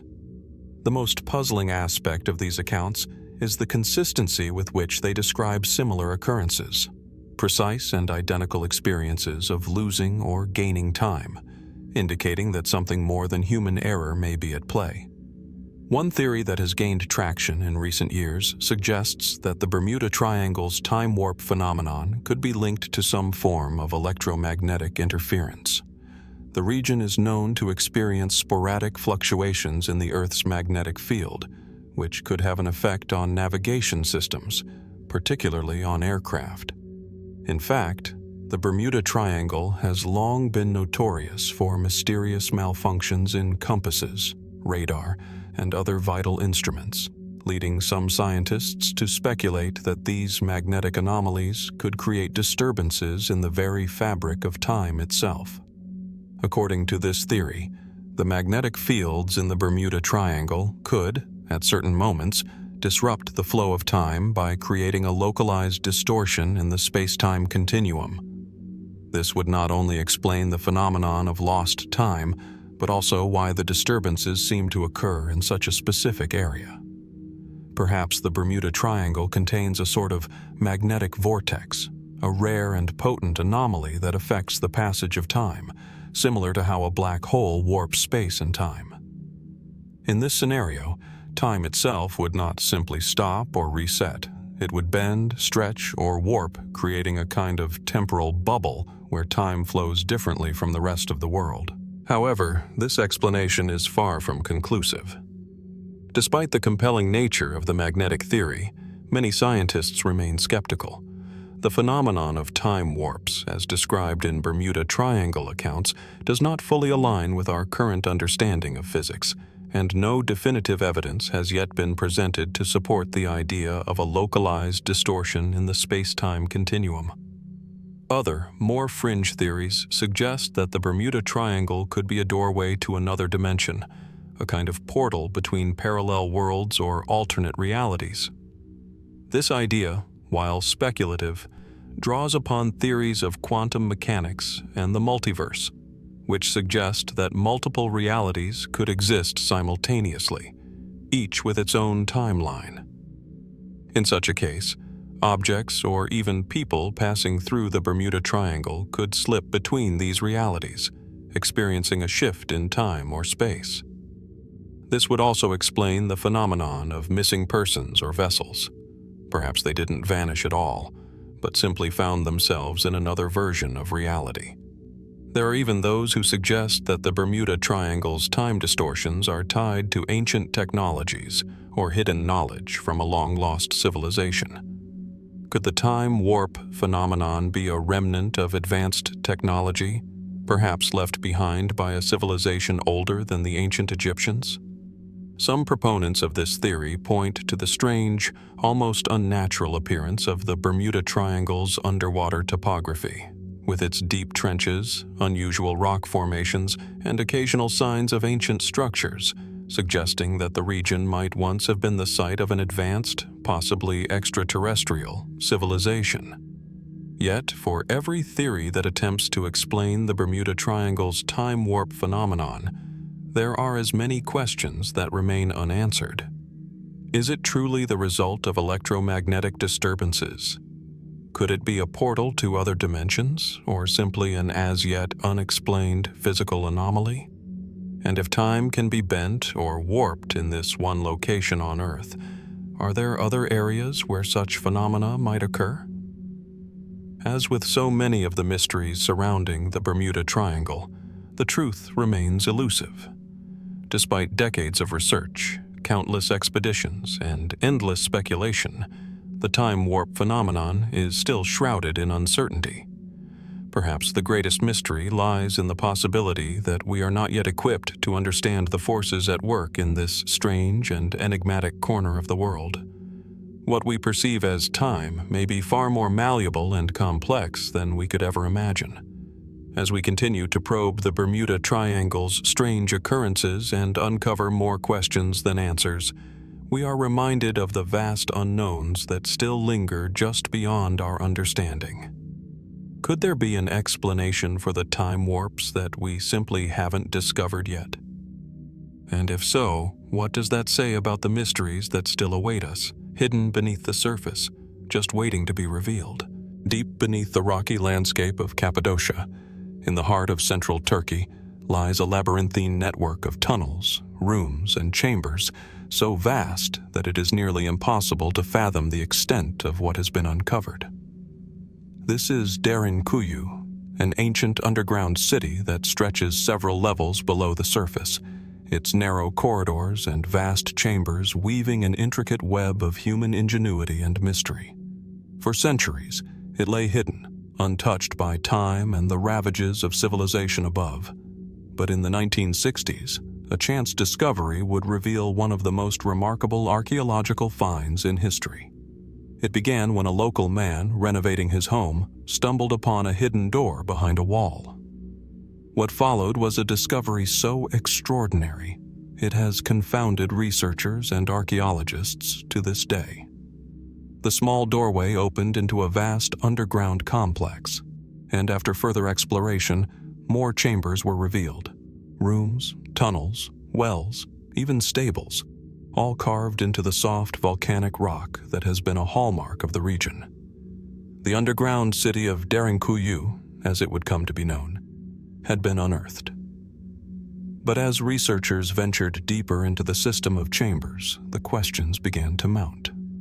How was it possible for such an extensive network of tunnels and living spaces to exist so far beneath the surface? Who built it? And, perhaps most importantly, why? The city's sheer scale is mind-boggling, stretching down 18 levels, with some estimates suggesting that only half of the site has been explored. Derinkuyu is thought to have housed as many as 20,000 people at one time. The structure is equipped with all the essentials necessary for long-term survival: ventilation shafts, water wells, living quarters, and even space for livestock. Yet, it is far more than just a series of caves or shelters. This is a meticulously planned and organized city, a hidden world beneath the earth that defies the usual understanding of ancient civilizations. Most historians and archaeologists agree that Derinkuyu was likely constructed by the Phrygians, an ancient civilization that lived in the region around 1,500 years ago. The city, some suggest, could have been a refuge, a shelter for the people of the area during times of war or invasion. Given its strategic location in Cappadocia, with its natural rock formations offering protection from attackers, the underground city would have been the perfect place to hide from invaders. The people of the time may have built the city not only as a means of survival, but as a way to protect themselves and their culture from forces that sought to destroy them. However, the question remains: how did a civilization, especially one as ancient as the Phrygians, manage to construct a city so complex, so well-designed, and so vast beneath the surface of the earth? The ingenuity required to carve such an extensive network from the soft volcanic rock is extraordinary. But even more puzzling is the level of sophistication evident in the design. Each tunnel, each chamber, seems to have been carefully planned with an understanding of both architecture and survival tactics. Ventilation shafts were carved into the rock to provide fresh air, even in the deepest recesses of the city. The living spaces were designed to be self-sufficient, with ample room for food storage and even livestock pens. While the official explanation points to the Phrygians as the builders, this theory alone does not answer all the questions. The sheer scale of the underground city and the precision of its construction suggest the involvement of a civilization far more advanced than what we typically associate with the ancient world. Could it be that the Phrygians were simply inheritors of a much older lost civilization, one with knowledge far beyond their time? Or was there some kind of outside influence at work, perhaps from civilizations that have long since disappeared? Some have even ventured into the realm of the speculative, suggesting that the underground city of Derinkuyu could be a remnant of an ancient, technologically advanced civilization that predated even the known cultures of the ancient world. Could it be possible that the people who built Derinkuyu had access to technologies or knowledge that have been lost to history? If so, what else might they have left behind, buried beneath the earth, waiting to be discovered? One intriguing possibility is the idea that Derinkuyu was not simply a shelter, but part of a much larger network of underground cities that spread across the region, perhaps even the world. This idea is not as far-fetched as it might seem. In other parts of the world, similar underground structures have been found, some dating back thousands of years. In fact, underground cities, like those in Turkey, have been discovered in other regions with surprising regularity. Could it be that the ancient people of Derinkuyu were part of a greater, long-lost civilization that built such structures to protect themselves from natural or man-made catastrophes? What were they preparing for, and why did they choose to hide beneath the earth? Adding to the mystery are the theories that Derinkuyu could have been far more than just a refuge. Some have speculated that the city may have had a religious or spiritual significance, that its construction was part of some ritual or tradition lost to time. The sheer scale of the site suggests that it may have served purposes far beyond the mundane, perhaps even as a place of sanctuary or initiation for a select few. Others suggest that the site may have been used for purposes unknown to us, perhaps as an advanced scientific or technological center. If the city was, as some theorize, built by a civilization with access to advanced knowledge or capabilities, what was the true purpose behind its construction? Could it have been a place where ancient experiments were conducted, where knowledge was passed down through generations in secret? Yet another possibility is that the underground city of Derinkuyu is not the only such city in the region. Could there be other underground complexes hidden beneath the surface, waiting to be uncovered? Some have even proposed that these underground cities may be connected, forming an extensive network of tunnels and passageways that span the entire region. If this were true, what would such a discovery mean for our understanding of ancient history? As the exploration of Derinkuyu continues, more and more questions arise, each one more tantalizing than the last. We are left to wonder whether we are seeing the remnants of a civilization that has long since vanished, or if Derinkuyu is the last remaining clue in a puzzle we have yet to solve. Could there be answers buried deep beneath the earth, waiting for the right moment to be uncovered? For now, the underground city of Derinkuyu remains one of the greatest mysteries of the ancient world, a place where history and speculation collide, and where the line between what we know and what we do not is still as vast as the tunnels that stretch far below our feet. In the quiet expanse of space above our heads, something strange and elusive orbits the Earth, a mysterious object that has intrigued conspiracy theorists, astronauts, and amateur astronomers alike for decades. This object, often referred to as the Black Knight satellite, has become the subject of one of the most enduring and enigmatic space mysteries of modern times. It is said to be a piece of extraterrestrial technology, a sentinel placed in orbit around Earth eons ago, watching and observing humanity from a distance. But is it truly an alien artifact, or is it just an ordinary piece of space debris mistaken for something far more extraordinary? The legend of the Black Knight satellite is a tale that stretches back more than half a century, with various elements of the story weaving together strands of truth and speculation into a tapestry of mystery. The earliest mention of the object dates back to the late 1950s, when reports began to surface of an unidentified satellite in Earth's orbit, one that appeared to be much older than any of the man-made satellites launched at the time. These reports suggested that the object was not a product of any known space program, leading some to speculate that it might be of extraterrestrial origin. The first major incident that brought the Black Knight satellite to the forefront of public consciousness occurred in 1960, when a series of strange radio signals were detected by amateur radio operators. These signals seemed to originate from an unknown source, somewhere high above the Earth. The mysterious nature of these signals fueled the belief that the object responsible for them might be an alien craft, quietly observing Earth from a distant orbit. Was it a surveillance satellite sent by an advanced extraterrestrial civilization, watching over humanity for reasons we could not understand?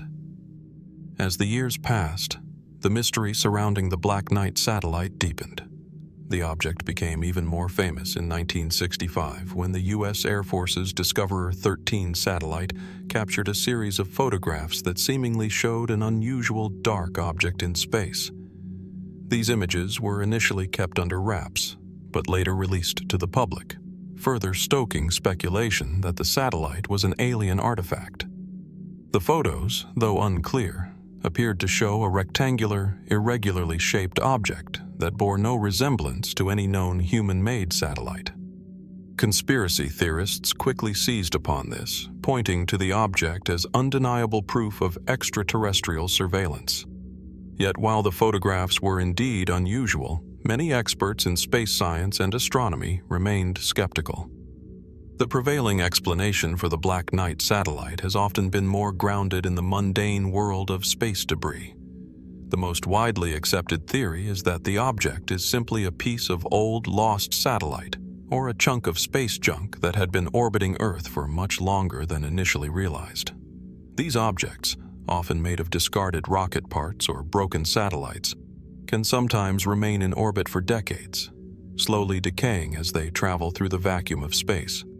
But even if the Black Knight satellite were merely space debris, why do so many believe it is something more? One of the most intriguing aspects of the mystery is the consistency of its appearance and the manner in which it has captured the imagination of countless individuals. The object's supposed appearance in photographs and its anomalous radio signals all seem to add up to something far more mysterious than just an ordinary piece of space junk. Could it really be something far older and more enigmatic than we are willing to admit? Some have suggested that the Black Knight satellite could be a remnant of an ancient, forgotten space mission, perhaps a failed attempt by an advanced civilization to reach Earth long before our own space exploration efforts. In this scenario, the object might have been sent by an ancient race to observe Earth, either by accident or design. This theory proposes that the object has remained in orbit for centuries, unnoticed by humanity until recent advancements in space technology allowed us to catch a glimpse of it. Alternatively, some have suggested that the object could be a remnant of a secret military project, something buried deep within the classified archives of the Cold War era. The idea is that the Black Knight satellite might have been placed in orbit by the US or Soviet Union during the height of the space race, possibly as a covert surveillance tool. Perhaps it was designed to spy on enemy satellites, monitor communications, or gather data about Earth's atmosphere in ways that were not made public. If this is the case, it could explain the object's mysterious signals and its lack of identification, as the project would have been kept hidden from the public. There is, however, a darker and more speculative theory that suggests the Black Knight satellite is not just a passive observer, but an active tool of extraterrestrial surveillance. According to this theory, the object is not only monitoring human activities, but possibly even transmitting information back to a distant alien civilization. Proponents of this idea point to the strange nature of the object's radio signals and the seemingly deliberate design of its orbit. They suggest that the object may have been intentionally placed in Earth's orbit to observe the development of our civilization, waiting for a specific moment in time to make its presence known. This idea, while fascinating, remains speculative at best. There is no concrete evidence to suggest that the object is anything other than space debris, and the strange radio signals could just as easily be the result of equipment malfunctions or misinterpretations. Yet, the mystery persists, and as long as the object remains in orbit, it continues to fuel curiosity and speculation. In recent years, the story of the Black Knight satellite has evolved into something of a modern myth, one that blends fact and fiction, science and speculation. It has become a symbol of the unknown, a representation of humanity's yearning to explore the cosmos and our unrelenting search for answers beyond our world. Is it simply a piece of discarded space junk, or is there something more to this object that we are not yet able to comprehend? Perhaps in time, we will discover the true nature of the Black Knight satellite. But for now, it remains a tantalizing mystery, one that lingers in the vast expanse of space, just out of reach, waiting to be understood. The Black Knight satellite, whether real or imagined, challenges us to question what we know about the universe and our place within it. As we continue to explore the stars and search for life beyond Earth, we cannot help but wonder what else might be out there, silently watching us, waiting for the right moment to reveal itself. There are moments in history when a single artifact seems to transcend the boundaries of time, offering more questions than answers. One such artifact is a map that has baffled historians, cartographers, and scientists for centuries. The Piri Reis map, drawn in 1513 by the Ottoman admiral and cartographer Piri Reis, is not only a remarkable work of art, but a deeply puzzling document that has sparked debate and speculation since its discovery in the early 20th century. The map is a detailed and surprisingly accurate depiction of the coastlines of Europe, Africa, and the Americas, regions known to the explorer, but also features strange and unexplained details that suggest knowledge of the world far beyond the capabilities of its time. At first glance, the Piri Reis map seems like a curious relic of the Renaissance, a map drawn with the technology and understanding of the world as it was known in the 1500s. It shows the coastlines of the Americas, but it also includes more enigmatic features, such as what appears to be a depiction of Antarctica, a landmass that, at the time, had not yet been discovered and, by most accounts, should have been completely covered in ice and therefore uncharted. How could Piri Reis, using the navigational tools of his time, have possibly known what the southernmost continent looked like, especially in such detail, considering it was not officially discovered until nearly 300 years later?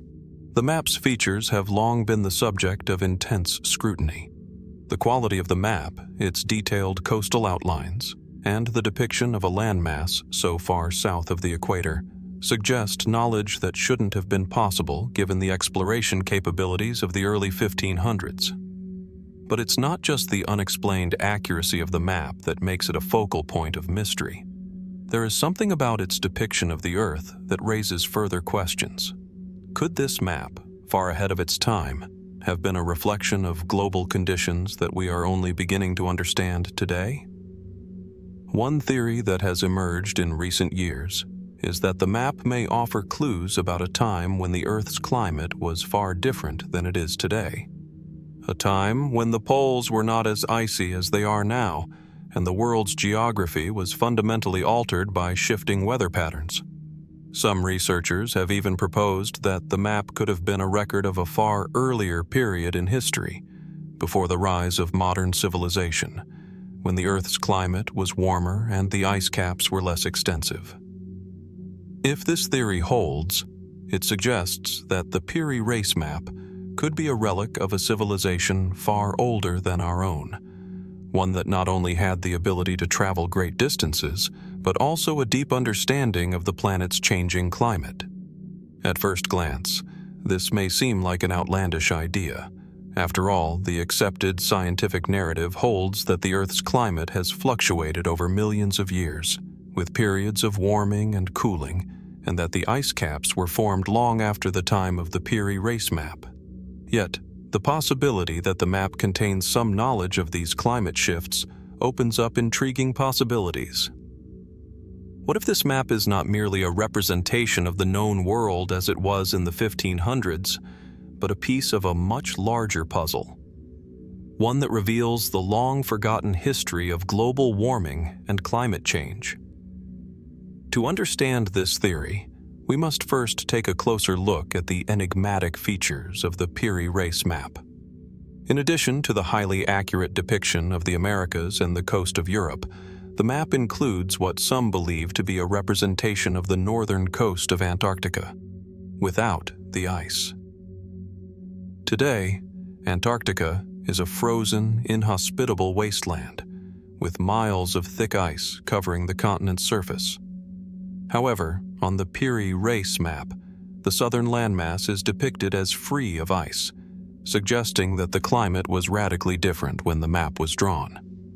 Some proponents of the global warming theory argue that this could be a direct reference to a period in history when the Earth was in a much warmer state, with polar regions free of the ice sheets that dominate the landscape today. But how could the cartographer, Peary race have known about a time when the Earth's climate was radically different from what it was in the 1500s. Some theorists have suggested that the knowledge embedded in the map could be a form of ancient knowledge passed down through generations, a kind of lost history that was passed on by civilizations that preceded even the ancient Egyptians or Mesopotamians. In this view, the map is not merely a 15th century artifact but a relic from a forgotten era, one where advanced civilizations had access to knowledge about the Earth's climate, its geography, and its future. Another interesting aspect of the Peary race map is its use of older, perhaps even ancient, source materials. Peary race himself claimed to have drawn much of the map based on older charts and navigational records, many of which have since been lost to history. Could it be that these lost maps were based on even more ancient knowledge of the Earth, preserved by an advanced civilization? What if these early explorers had access to information from an era when the Earth's climate was drastically different, perhaps even predicting changes in the global environment long before we had the technology to observe them? As fascinating as this possibility is, it raises even more questions. If the Peary race map contains knowledge about the Earth's climate that was only rediscovered centuries later, what does that mean for our understanding of global warming today? Could there have been periods of rapid climate change in the past that were so profound they altered the very geography of our planet? Could the ancient peoples who created these maps have foreseen these changes, and perhaps even attempted to warn future generations of the dangers of unchecked environmental destruction? Skeptics of the theory argue that the map's depiction of Antarctica is simply a coincidence, a misinterpretation of coastlines, or an inaccurate representation of known lands. They point to the lack of direct evidence that the ice-free continent ever existed, dismissing the idea that the map could predict global warming. But even in the face of skepticism, the mystery remains. Could it be that, in the intricate lines of the Peary race map, we are seeing not just a map of the Earth as it was in the 1500s, but a window into a much deeper understanding of our planet's past and its future? As we continue to face the challenges of global climate change, the Peary race map serves as a reminder that the Earth's environment has always been in flux. The mystery of the map, the potential it holds to predict patterns of warming and ice melt, compels us to question not just the history we know, but the history we have yet to uncover. What truths lie hidden in the ancient charts of our world, waiting to be rediscovered and understood? This is a mystery still unfolding, a puzzle with pieces scattered across centuries, waiting to be pieced together by those who dare to look beyond the surface. As the Earth continues to change, perhaps the answers we seek are not as far from us as we think. Could ancient maps hold the key to understanding our planet's future? Only time will tell. Off the eastern coast of Micronesia, nestled in the waters of the Pacific Ocean, lies one of the most enigmatic and mysterious archeological sites in the world, Nan Madol. The name itself conjures images of ancient ruins, forgotten civilizations, and untold secrets. Often referred to as the Venice of the Pacific, Nan Madol is a sprawling, isolated city that once served as the capital of the Saudalur dynasty, a powerful ruling family that thrived on the island of Pompeii. What makes Nan Madol stand apart from other ancient sites is not just its grandeur, but its sheer impossibility. Built on a series of artificial islands, the city is an intricate labyrinth of canals, stone platforms, and imposing megalithic structures, all of which are surrounded by a vast lagoon. The city's construction, carried out between the 8th and 12th centuries, seems to defy the capabilities of the time.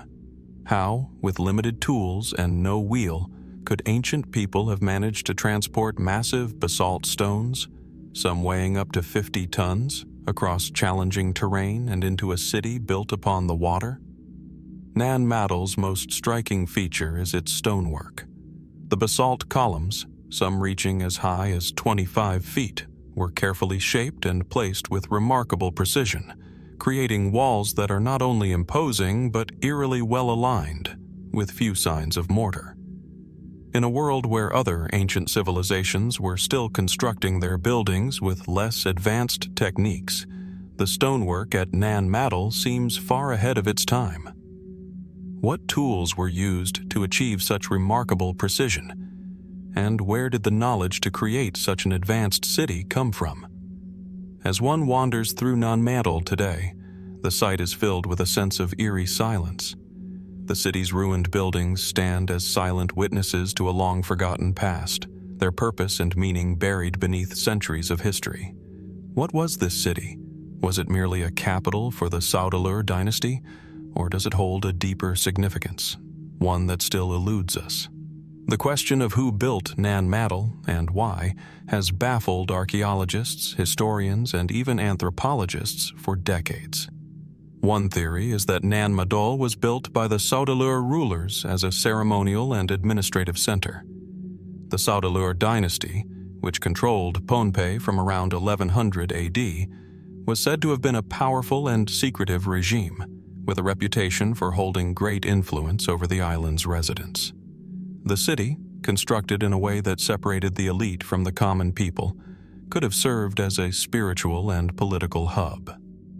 Evidence of ritual and ceremonial practices has been uncovered at the site, with artifacts suggesting that the city may have had religious significance. But what remains so perplexing about Nan Madol is the manner in which it was constructed. Most historians and archaeologists accept that the city was built using coral stone and basalt, materials readily available on the island of Pohnpei. However, there is a peculiar aspect to the city's design that many struggle to explain: the sheer scale of the construction. The basalt columns used in the city's walls are unlike anything that would have been feasible with the technology of the time. The stones, some weighing as much as 50 tons, were transported from quarries located miles away from Nan Madol. How did the people of Pohnpei, without the use of wheels, cranes, or sophisticated tools, manage to transport and manipulate these massive stones? Some have speculated that advanced knowledge of engineering and construction was passed down from an unknown civilization, or perhaps even from extraterrestrial visitors.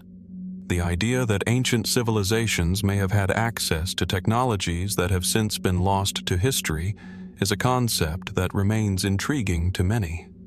Could Nan Madol be a testament to a forgotten era, when the people of the Pacific possessed knowledge that we have long since lost? Or could it be evidence of some other force at work, one that we have yet to understand? Adding to the mystery are the legends and myths surrounding Nan Madol. Local traditions tell of the Saudalur rulers' use of powerful magic to build the city, with some stories suggesting that the stones used to construct the walls were called from distant places using sorcery. Other tales speak of gods and spirits who aided the construction, while some even claim that the city's mysterious energy continues to affect the people who live near it today. Though these stories are considered by many to be mere folklore, they raise important questions about the role of belief and ritual in shaping ancient societies. Was Nan Madol built not only through human effort, but also through an element of divine intervention? Or was it merely the product of remarkable human ingenuity? In the 17th century, the Saudalur dynasty collapsed, and by the time Europeans arrived on the island in the 19th century, Nan Madol was already abandoned and overgrown. The reasons for the fall of the dynasty remain unclear, whether it was due to internal strife, environmental collapse, or perhaps even the intervention of a more powerful force from outside the island. What caused the collapse of such a sophisticated society? And why did the people of Pohnpei abandon their grand city? Was the fall of Nan Madol a result of a gradual decline, or was it a sudden, catastrophic event that erased the memory of this once great civilization? Archaeologists and historians have long sought to uncover the truth behind Nan Madol, yet many questions remain unanswered. Despite extensive excavation, no definitive records have been discovered to explain the city's origins, construction, or the ultimate fate of its builders. Some researchers have even suggested that Nan Madol may be linked to an even older civilization that existed long before the Sodalur dynasty. Could it be that the city is much older than previously thought? Perhaps a remnant of a forgotten civilization that predated known history? The mystery of Nan Madol continues to captivate those who seek to understand the lost civilizations of the Pacific. As the ruins slowly erode and the waters continue to lap at the stone walls, the questions surrounding this ancient city remain as elusive as ever. How did the builders of Nan Madol achieve such architectural feats? What knowledge did they possess, and where did it come from? What happened to the people who inhabited this place, and why was the city abandoned? Even today, as modern science and technology advance, Nan Madol stands as a testament to the mystery of our past. It is a place where the known and the unknown collide, where questions linger just beyond the grasp of our understanding.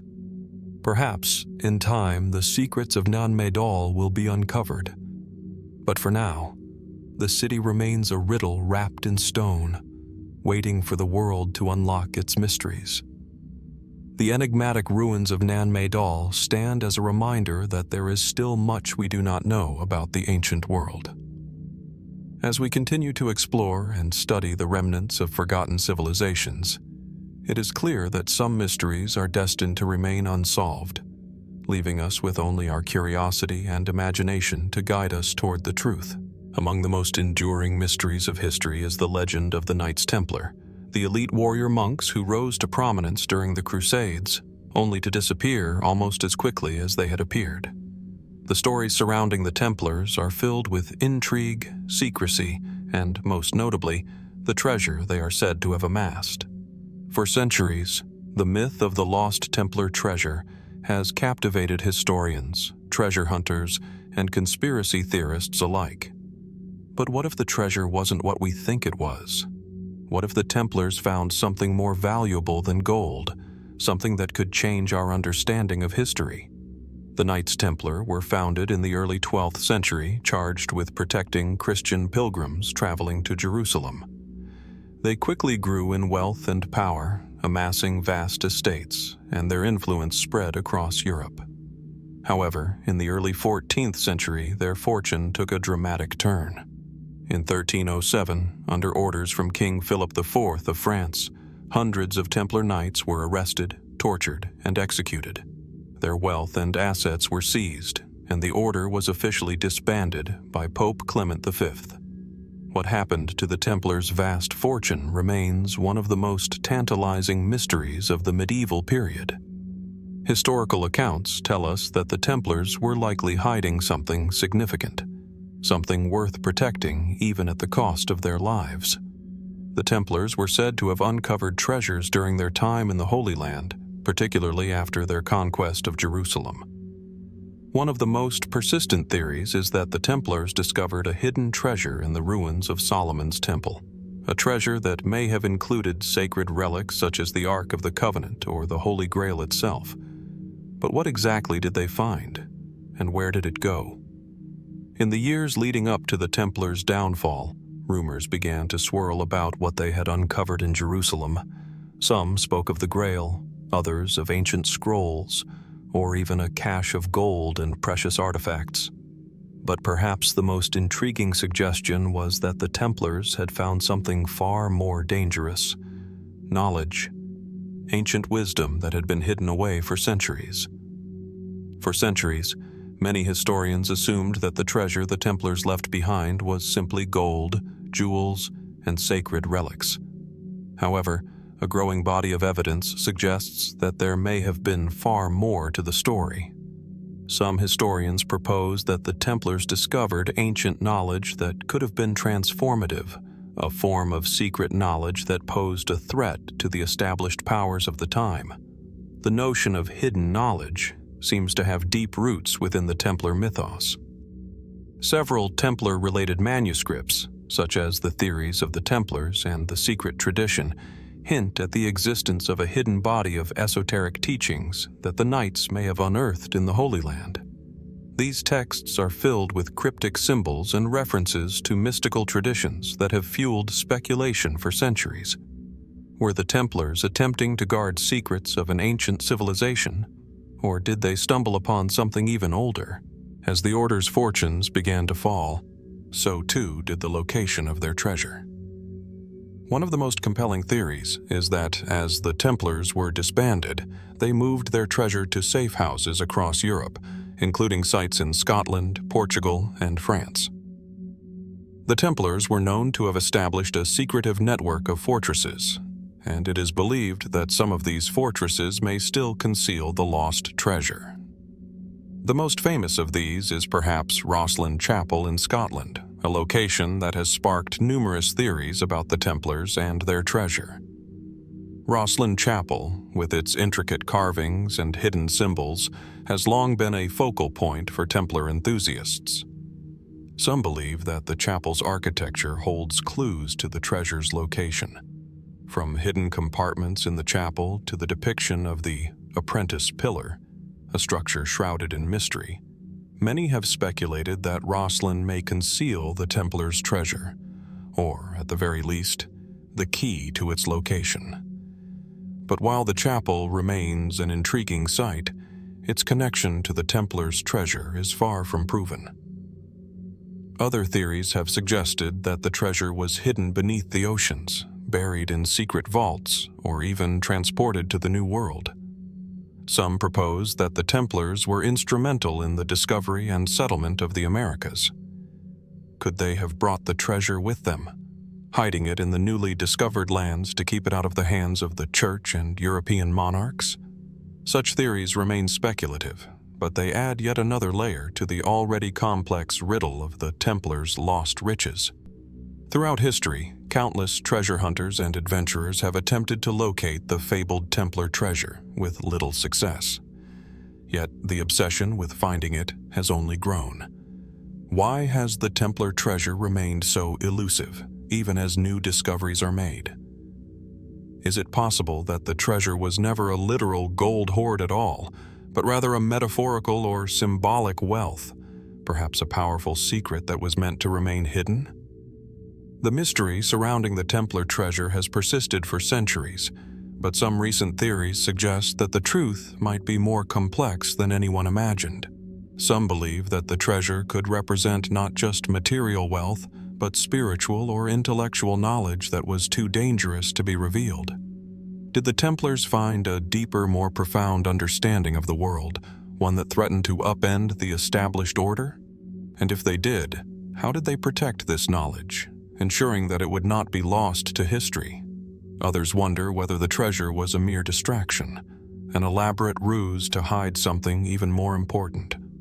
The idea that the treasure was a decoy for something much darker or more significant is one that has been floated by historians and scholars alike. Could the Templars have found a hidden truth about human existence, a truth that was so powerful that they were forced to protect it at all costs? If so, what might that truth be? The mystery of the lost Templar treasure remains unresolved. Was it gold, the Grail, or knowledge? Perhaps all of the above. As centuries pass, the quest for the treasure continues to captivate the minds of many, driving some to scour ancient maps, decipher forgotten texts, and search for hidden symbols in the world's most sacred places. Yet, no matter how many secrets are unearthed or how many theories are tested, the ultimate question remains: what did the Templars really find, and where is it now? The answer to that question may be buried deep within the annals of history, or perhaps just beyond the reach of our current understanding. Whatever the truth may be, the legend of the Templar treasure endures, an enduring riddle that continues to inspire the imagination.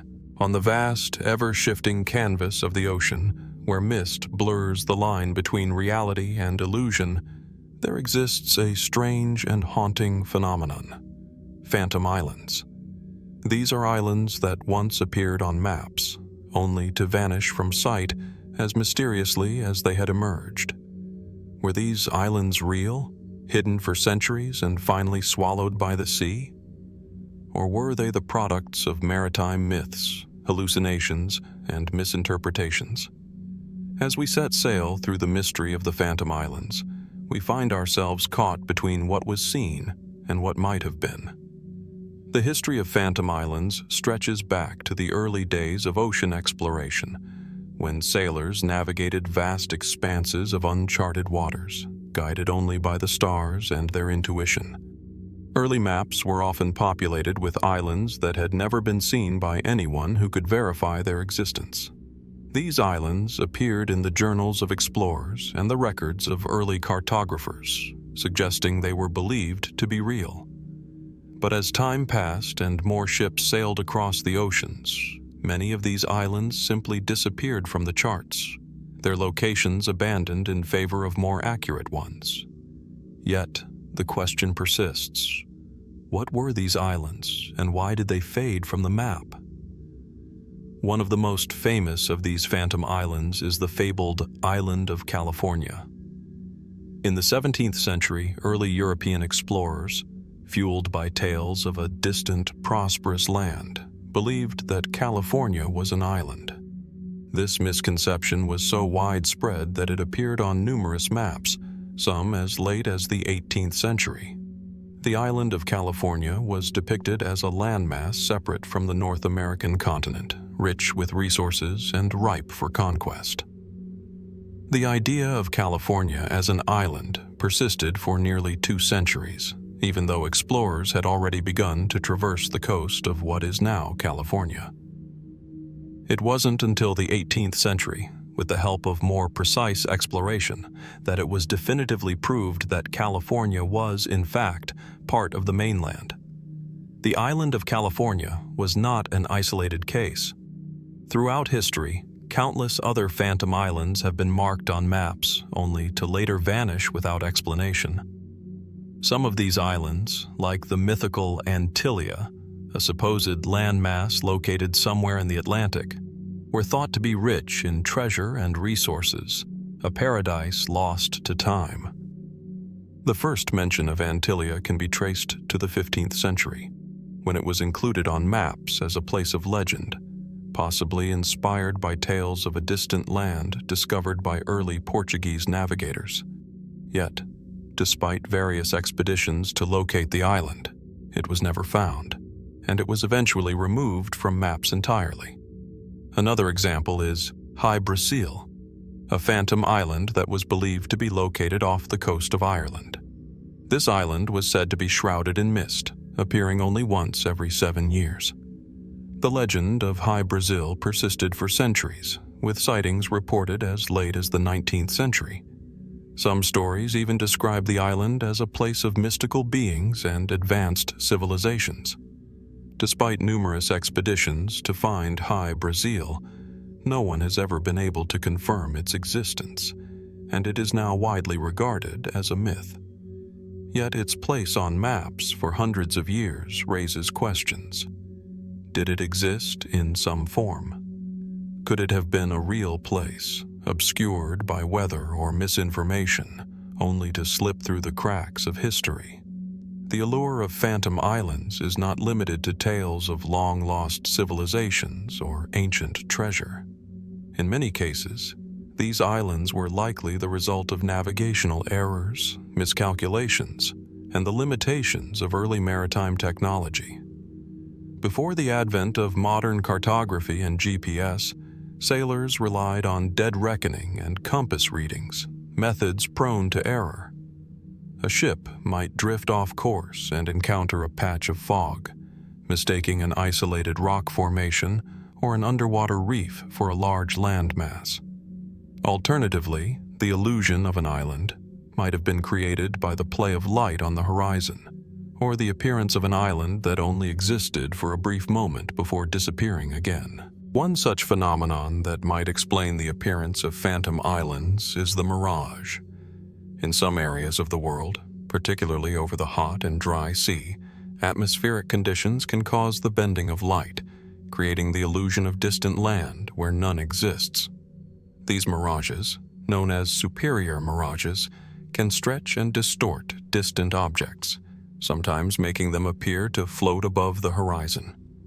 Could some of these phantom islands have been nothing more than distorted images of distant land masses or clouds on the horizon? The disappearance of phantom islands is often just as perplexing as their appearance. The process of their gradual removal from maps raises further questions. How did they vanish so completely from the charts? Were they truly mythical, or did they exist in some form before being lost to time and nature?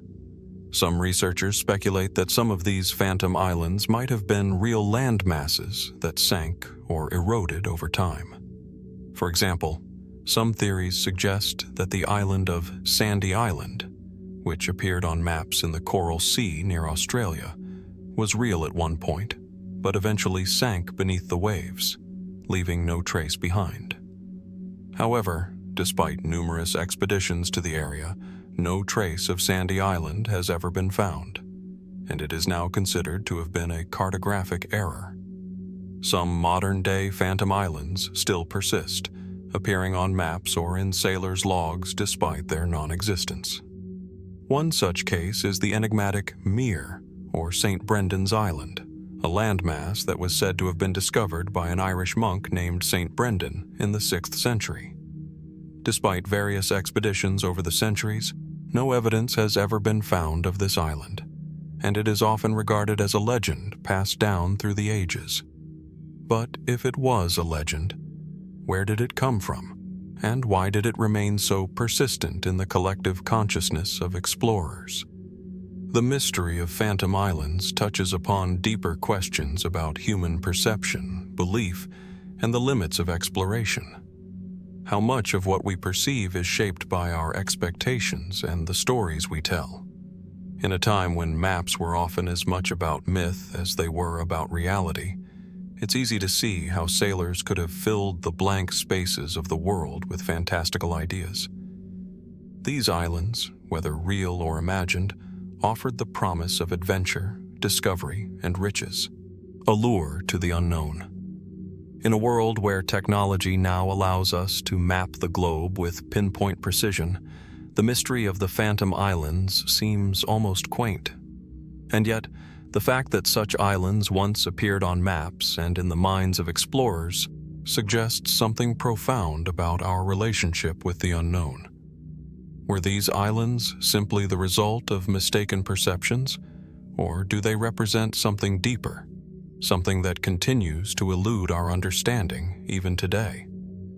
Perhaps the mystery of the phantom islands is not one that will ever be fully solved. Some of these places may have existed, only to be lost to the ravages of time and nature. Others may have been nothing more than the product of imagination and error. Yet, as we continue to explore the world, both the known and the unknown, we can't help but wonder, how many more phantom islands, real or imagined, remain to be discovered? And might some of these mysteries still be hiding beneath the surface, waiting to be found?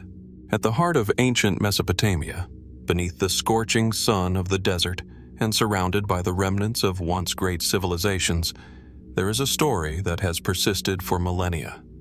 It is a story of ambition, hubris, and divine retribution, a tale that has echoed through the annals of history and religion, inspiring awe, fear, and curiosity in equal measure. The story of the Tower of Babel, a monumental structure said to have reached the heavens, has left its mark on the cultural and theological consciousness of humanity. But what if the tale was more than allegory, more than a lesson in the dangers of pride? Was the Tower of Babel a real structure, built by ancient hands, or is it simply a myth, a fable crafted by ancient writers to explain the diversity of languages and cultures?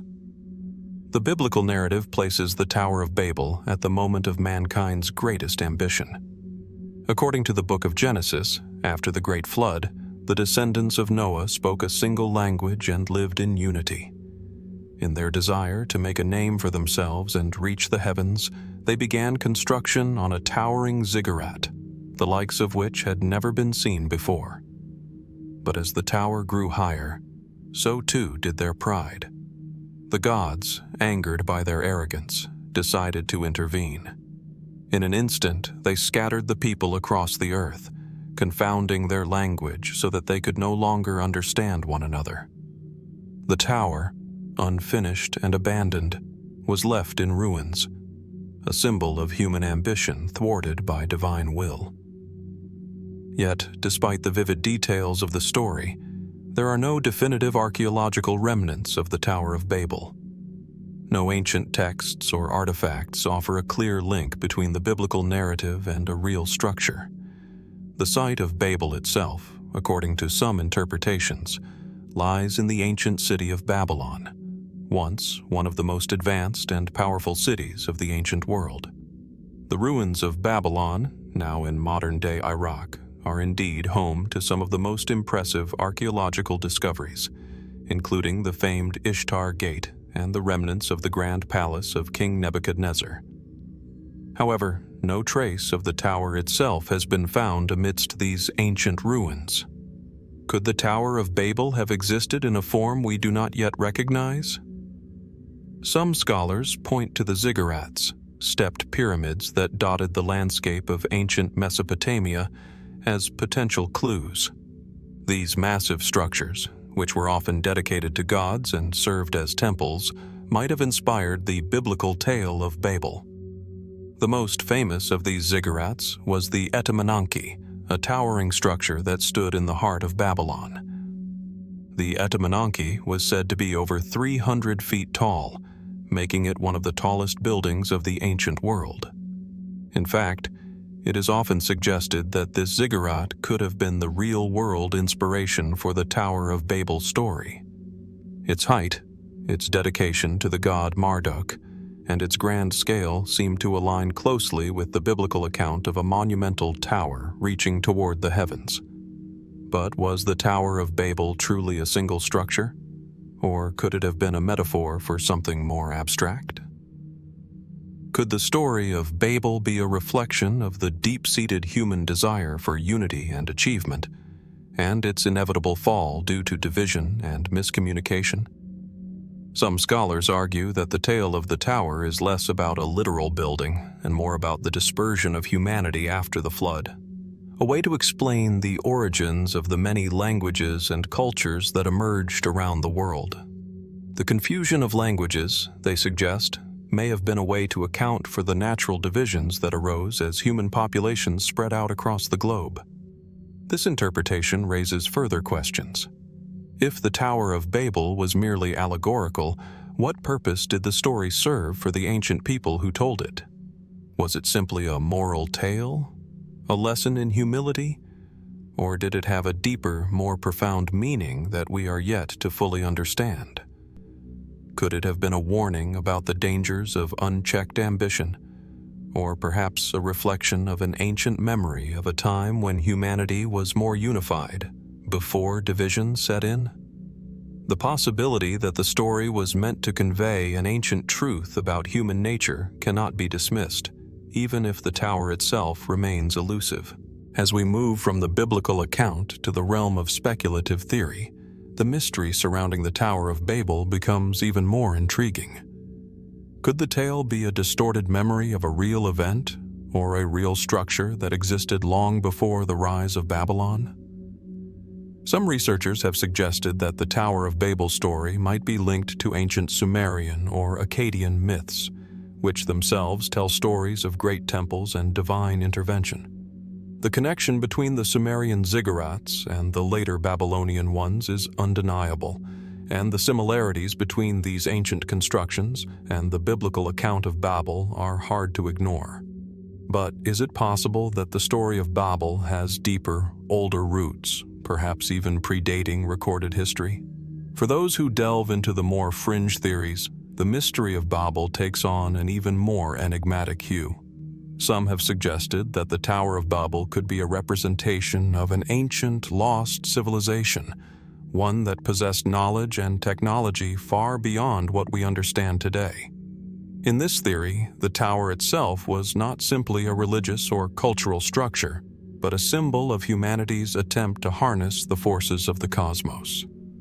Perhaps, they argue, The tower was an attempt to build a bridge between the Earth and the heavens, a kind of ancient space program before the dawn of recorded history. There are those who even point to the possibility of extraterrestrial influence. Could the Tower of Babel have been inspired by a lost civilization that had contact with beings from other worlds? Some proponents of this theory speculate that the advanced knowledge required to build such a structure could have come from a source beyond Earth, explaining the grand scale and complexity of the project. However, these ideas, while fascinating, remain firmly within the realm of speculation and cannot be proven by existing evidence. As we reflect on the mystery of the Tower of Babel, we are left with more questions than answers. Was it an actual building, long lost to time and erosion? Was it an ancient symbol of human ambition, its destruction serving as a cautionary tale? Or is it something even more elusive, a story crafted to explain the diversity of languages and cultures that arose across the earth after the flood? Perhaps, like so many ancient mysteries, the truth of the Tower of Babel lies just beyond our grasp, buried beneath the sands of time, waiting to be uncovered by future generations. The story of Babel invites us to consider the nature of human ambition and the forces that shape our world, forces that we may never fully understand. And as we search for answers, we are reminded that some mysteries may never be fully solved. The Tower of Babel, whether real or mythological, continues to stand as a testament to the enduring power of story and to the enigmatic nature of human history. Beneath the shimmering blue waters off the coast of Yonaguni, Japan, lies an enigma that has intrigued divers, archaeologists, and historians for decades. At first glance, the submerged structures resemble an ancient city, complete with terraces, steps, and colossal stone formations that evoke the grandeur of lost civilizations. But this submerged site, known as the Yonaguni Monument, raises a question that has yet to be answered. Are these formations the remnants of an ancient city or the result of natural geological processes? Discovered by chance in 1986 by a local diver named Kihachiro Aratake, the Yonaguni Monument is a massive pyramid-like structure, which sits about 25 meters below the surface of the ocean. Its angular lines, flat terraces, and perfect right angles have led some to wonder whether it could be an ancient, man-made creation, possibly the remnants of a forgotten civilization. If this is the case, the implications are extraordinary, as it would suggest the existence of a highly advanced culture that predates known history. The monument is located just off the coast of Yonaguni, a small island in the Ryukyu archipelago, and what makes it particularly striking is its size. Measuring about 60 meters long, 25 meters wide, and standing up to 20 meters high, it spans a vast area, with stone structures arranged in what appears to be a carefully designed pattern. Some of the most striking features of the site include square platforms, long, flat steps, and what appear to be giant stone pillars, all of which have led some researchers to argue that these could be the remains of a monumental structure, perhaps a pyramid or temple complex.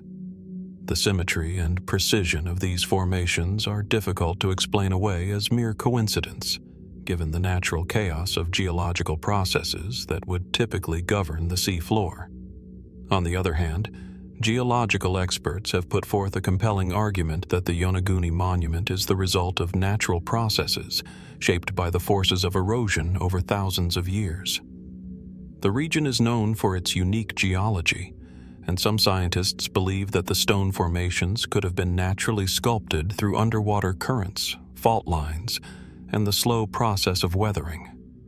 The layers of sandstone and limestone that make up the monument are particularly susceptible to erosion, which could explain the smooth edges, flat surfaces, and right angles, features that would typically suggest human craftsmanship, but that could also be the result of the natural forces at work over millennia.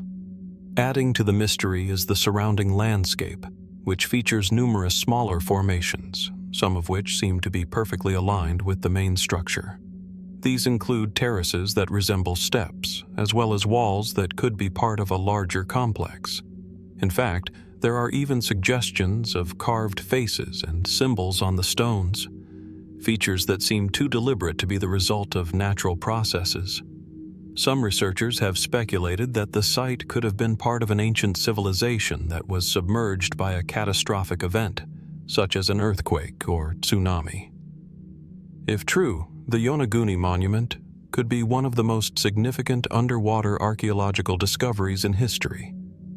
Theories about the origins of the Yonaguni Monument range from the plausible to the speculative. The most widely accepted theory is that it is a natural formation, the result of tectonic activity and erosion over time. The region around Yonaguni is seismically active, and it is conceivable that the stones were naturally fractured and shaped by the Earth's movements. This is a view shared by many mainstream geologists who argue that the monument's distinct features, including sharp angles and flat surfaces, could have been shaped by natural forces in a way that mimics human architecture. However, the counter-theory, that the Yonaguni Monument is an artificial structure, has gained traction in certain circles, particularly among those who study ancient civilizations. Proponents of this theory argue that the precision of the stone blocks and the overall design of the site suggest a level of engineering skill far beyond the capabilities of ancient peoples. They point to the terracing and the alignment of the structure with the natural landscape as evidence that it could have been a temple complex or pyramid built by a long-lost civilization. If this theory is correct, it raises the tantalizing possibility that there was a highly advanced culture living in the region thousands of years before any known civilization, perhaps even predating the ancient Egyptians or Sumerians. Some have even proposed that the Yonaguni Monument could be linked to the mythical Atlantis, a sunken civilization said to have existed long before recorded history. According to the ancient Greek philosopher Plato, Atlantis was a powerful and technologically advanced society that sank beneath the waves after a catastrophic event. Could the Yonaguni Monument be the remnants of this lost civilization, now buried beneath the ocean? This theory has been largely dismissed by mainstream archaeologists and historians, but the idea of a sunken city still captures the imagination of many. Yet another theory involves the possibility that the monument is not of human origin at all, but rather the work of extraterrestrial beings. Some theorists suggest that the precision and complexity of the structure could be beyond the capabilities of ancient humans, and that it could have been constructed by visitors from another world. While this theory is certainly on the fringe of mainstream thought, it taps into the larger cultural fascination with ancient astronauts and the idea that extraterrestrial beings may have influenced the development of human civilization. As with so many other unsolved mysteries, the truth about the Yonaguni Monument may lie somewhere in between these competing theories. Could it be a blend of natural forces and human ingenuity, a structure that was both shaped by the earth and modified by ancient hands? Or is it simply a product of the Earth's unpredictable geological processes, a result of the same forces that have shaped our planet for millions of years? Whatever the truth may be, the Yonaguni Monument remains an enduring mystery, its origins still shrouded in uncertainty. As technology advances, researchers continue to dive into the depths of the ocean in search of answers, using sonar mapping, 3D scanning, and other techniques to further explore the site. But despite these efforts, the monument's true nature remains elusive, and with each passing year, the question lingers: what secrets lie beneath the waves, waiting to be uncovered? On the isolated shores of Easter Island, also known as Rapa Nui, an ancient mystery stands carved in stone. The moai statues, massive, enigmatic stone figures, dot the landscape, their stoic faces staring out over the Pacific Ocean. These towering statues, some weighing upwards of 80 tons, have long captured the imagination of those who study the island's history. How did the island's inhabitants, using only rudimentary tools and without the wheel, manage to carve and transport these colossal figures, some of which stand as tall as 10 meters? The mystery of the Moai statues has baffled archaeologists, historians, and even more speculative thinkers for centuries. Were these statues the work of a sophisticated ancient civilization, or do they speak of something even more extraordinary, perhaps a lost technology or even an influence beyond our world? Rapa Nui's remote location, some 3,500 kilometers off the coast of Chile, further deepens the mystery. The island's population was small and isolated, and yet the sheer scale and precision of the Moai statues seem to suggest a technological capability that is hard to reconcile with the island's limited resources. The statues themselves are remarkable not only for their size, but for the complexity of their design. Carved from volcanic tuff, a porous, soft stone found on the island, the Moai have exaggerated features, with long, prominent noses and heavy brows. Many of the statues were originally placed upon stone platforms known as ahu, which served as tombs for important ancestors. Their eyes, once made of coral and stone, are hollowed out, creating an expression of intensity and authority. While there are many theories regarding how these monumental figures were created and moved, none have offered a definitive answer. The mainstream view is that the Moai statues were carved by the island's indigenous Polynesian inhabitants, who arrived on Rapa Nui around 1200 AD. According to this perspective, the statues were constructed using simple tools, primarily basalt chisels, and then transported to their locations using ropes and human labor. Some theories suggest that the statues were walked to their final resting places, an impressive feat requiring intricate coordination and precision.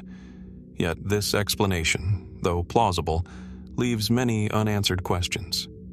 The first and most obvious of these is how such massive statues, some weighing as much as 80 tons, were moved with the limited technology available to the island's inhabitants. According to one theory, the Moai were walked to their platforms using a coordinated series of movements with ropes. This theory gained attention after archaeologist Terry Hunt and his team conducted experiments, demonstrating that a statue could be made to walk by carefully pulling it forward in a series of steps. While this would explain how the statues could be moved, it does not fully account for how the Rapa Nui people were able to quarry the statues and transport them across the island without the use of advanced technology, such as the wheel or animal labor. The construction of the statues becomes even more puzzling when you consider the island's environmental collapse. By the time Europeans arrived on Rapa Nui in the 18th century, the island was barren, with deforested land and a decimated population. The question arises, how did a society capable of creating such monumental works of art and engineering descend into environmental collapse and cultural decline? Some scholars suggest that the islanders used their resources to build the Moai and other structures, leading to a depletion of the island's resources, particularly trees. But others argue that the collapse may have been caused by factors outside the islanders' control, such as the arrival of foreign diseases or a series of devastating conflicts that undermined the society's ability to maintain its once thriving culture. As we look at the Moai statues with their mysterious purpose and advanced construction, we are left to wonder if there could be something more to the story. Could these statues be the work of a civilization whose technology was lost to time and whose knowledge was never passed on? Some have speculated that the Moai represent an ancient, global civilization that had the means to build such colossal structures and to harness forces that have since been forgotten. This theory suggests that the Polynesians who arrived on Rapa Nui might not have been the originators of the Moai, but rather the inheritors of a lost, more advanced civilization, one that existed long before the arrival of the first humans on the island. There are also fringe theories that suggest an even more extraordinary possibility. Could the Moai statues have been created with the help of extraterrestrial beings? Theories about ancient aliens and their possible influence on human civilization have long captured the popular imagination. Some proponents of this idea point to the precision and scale of the Moai statues, suggesting that such advanced technology might have been beyond the capabilities of ancient humans. After all, the Moai were not only carved from stone, but their construction required a level of engineering that appears almost inconceivable given the island's lack of resources and the absence of metal tools. These theories often draw comparisons between the Moai statues and other ancient megalithic structures found around the world, such as the pyramids of Egypt and the megalithic structures of Stonehenge. Could it be that a race of advanced beings helped guide the early human civilizations in the construction of these monumental structures?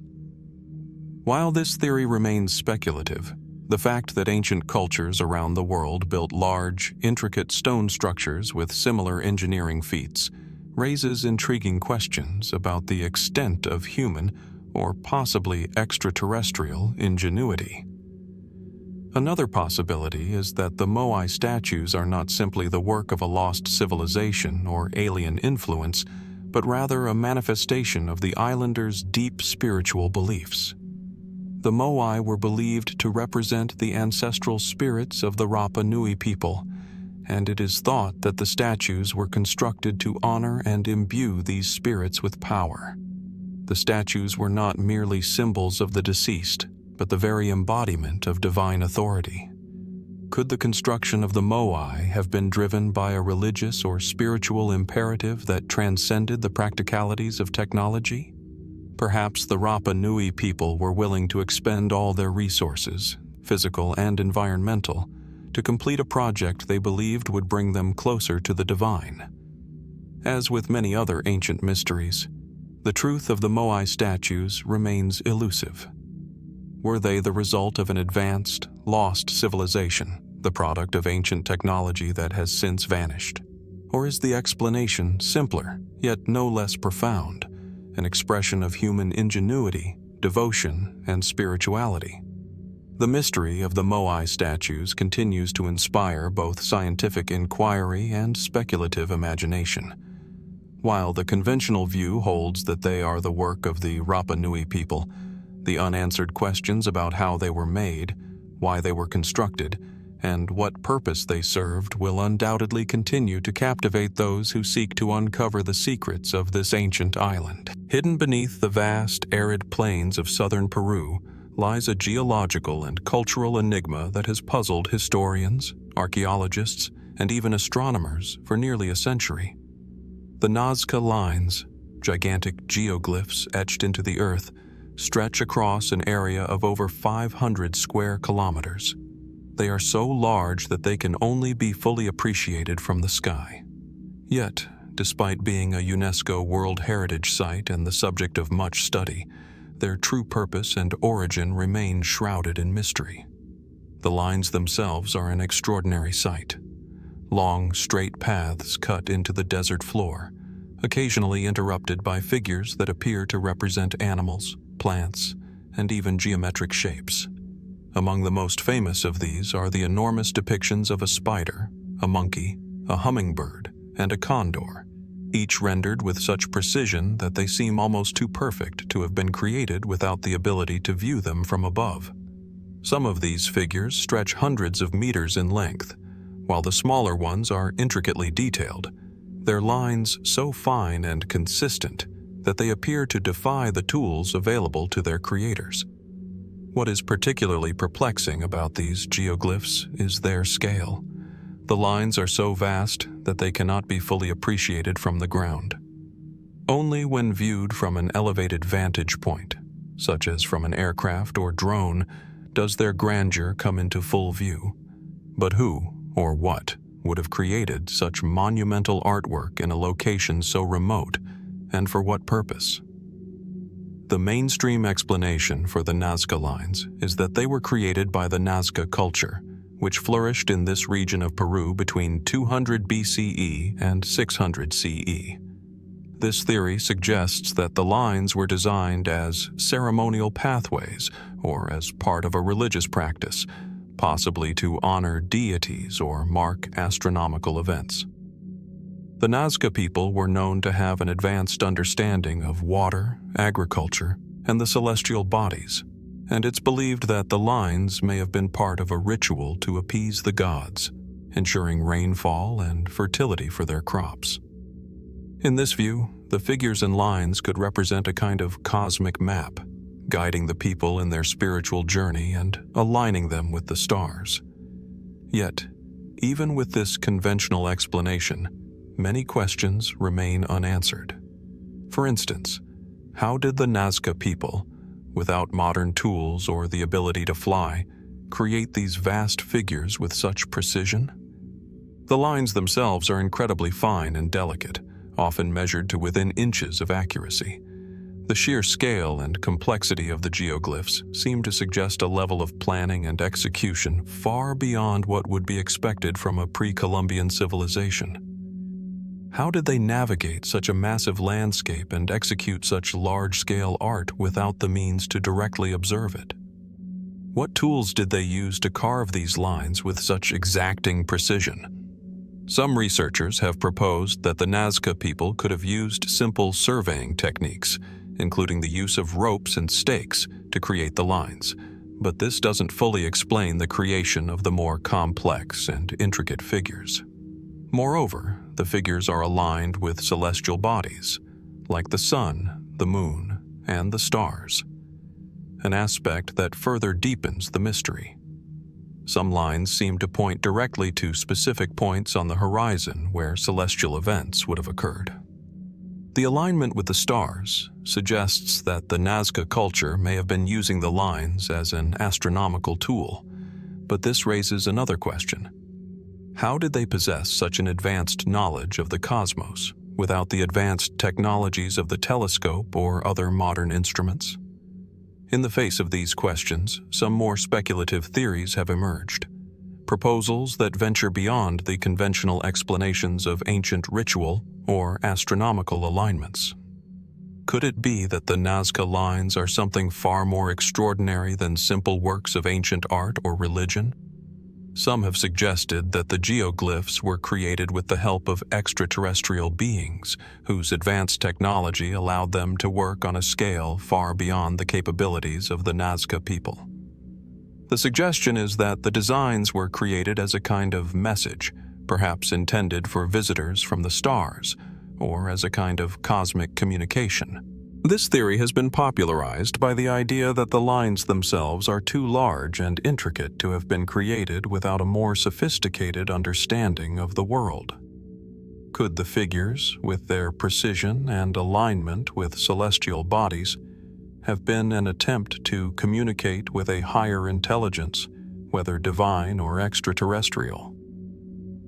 This theory draws upon similar themes seen in other ancient mysteries, such as the pyramids of Egypt or the stone circles of England, where the sheer scale and precision of the structures lead some to speculate that ancient peoples were either aided by or influenced by beings beyond our world. Another fascinating theory proposes that the Nazca lines might not have been intended for human eyes at all. Instead, some have suggested that the geoglyphs were created to be viewed from the sky, potentially by gods or spiritual entities. In this view, the lines and figures were not meant for the terrestrial world, but for the divine realm. Some have gone so far as to suggest that the lines were a form of prayer or a ritual offering to be viewed by celestial beings, who could only perceive them from above. This theory aligns with the idea that the Nazca people's understanding of the heavens was so advanced that they might have believed that the gods resided in the sky and could see these massive geoglyphs from above. Could it be that the Nazca lines were not simply an artistic or religious expression, but a purposeful cosmic message, an attempt to communicate with forces beyond human understanding? Or are they merely a product of the Nazca people's ingenuity, designed to reflect their advanced knowledge of astronomy and the spiritual significance of celestial events? The mystery of the Nazca lines invites us to ask, could these ancient figures hold a deeper, more profound meaning, waiting to be unlocked? Even today, the Nazca lines continue to captivate the world's imagination. Some scientists and archaeologists continue to study them, seeking answers, while others marvel at the sheer ingenuity and mystery of the designs. The lines may have been created as a form of cosmic art, an expression of the ancient Nazca people's spiritual connection to the universe. But what if there is something more? Something hidden within the patterns that still eludes our understanding. As we look upon the sprawling geoglyphs from above, we are reminded that some mysteries are not so easily solved. And so the question remains: were the Nazca lines a message for the stars, a cosmic map, or a work of profound artistic expression created by an ancient civilization with knowledge far beyond its time? The enigma of the Nazca lines endures, its secrets still waiting to be discovered.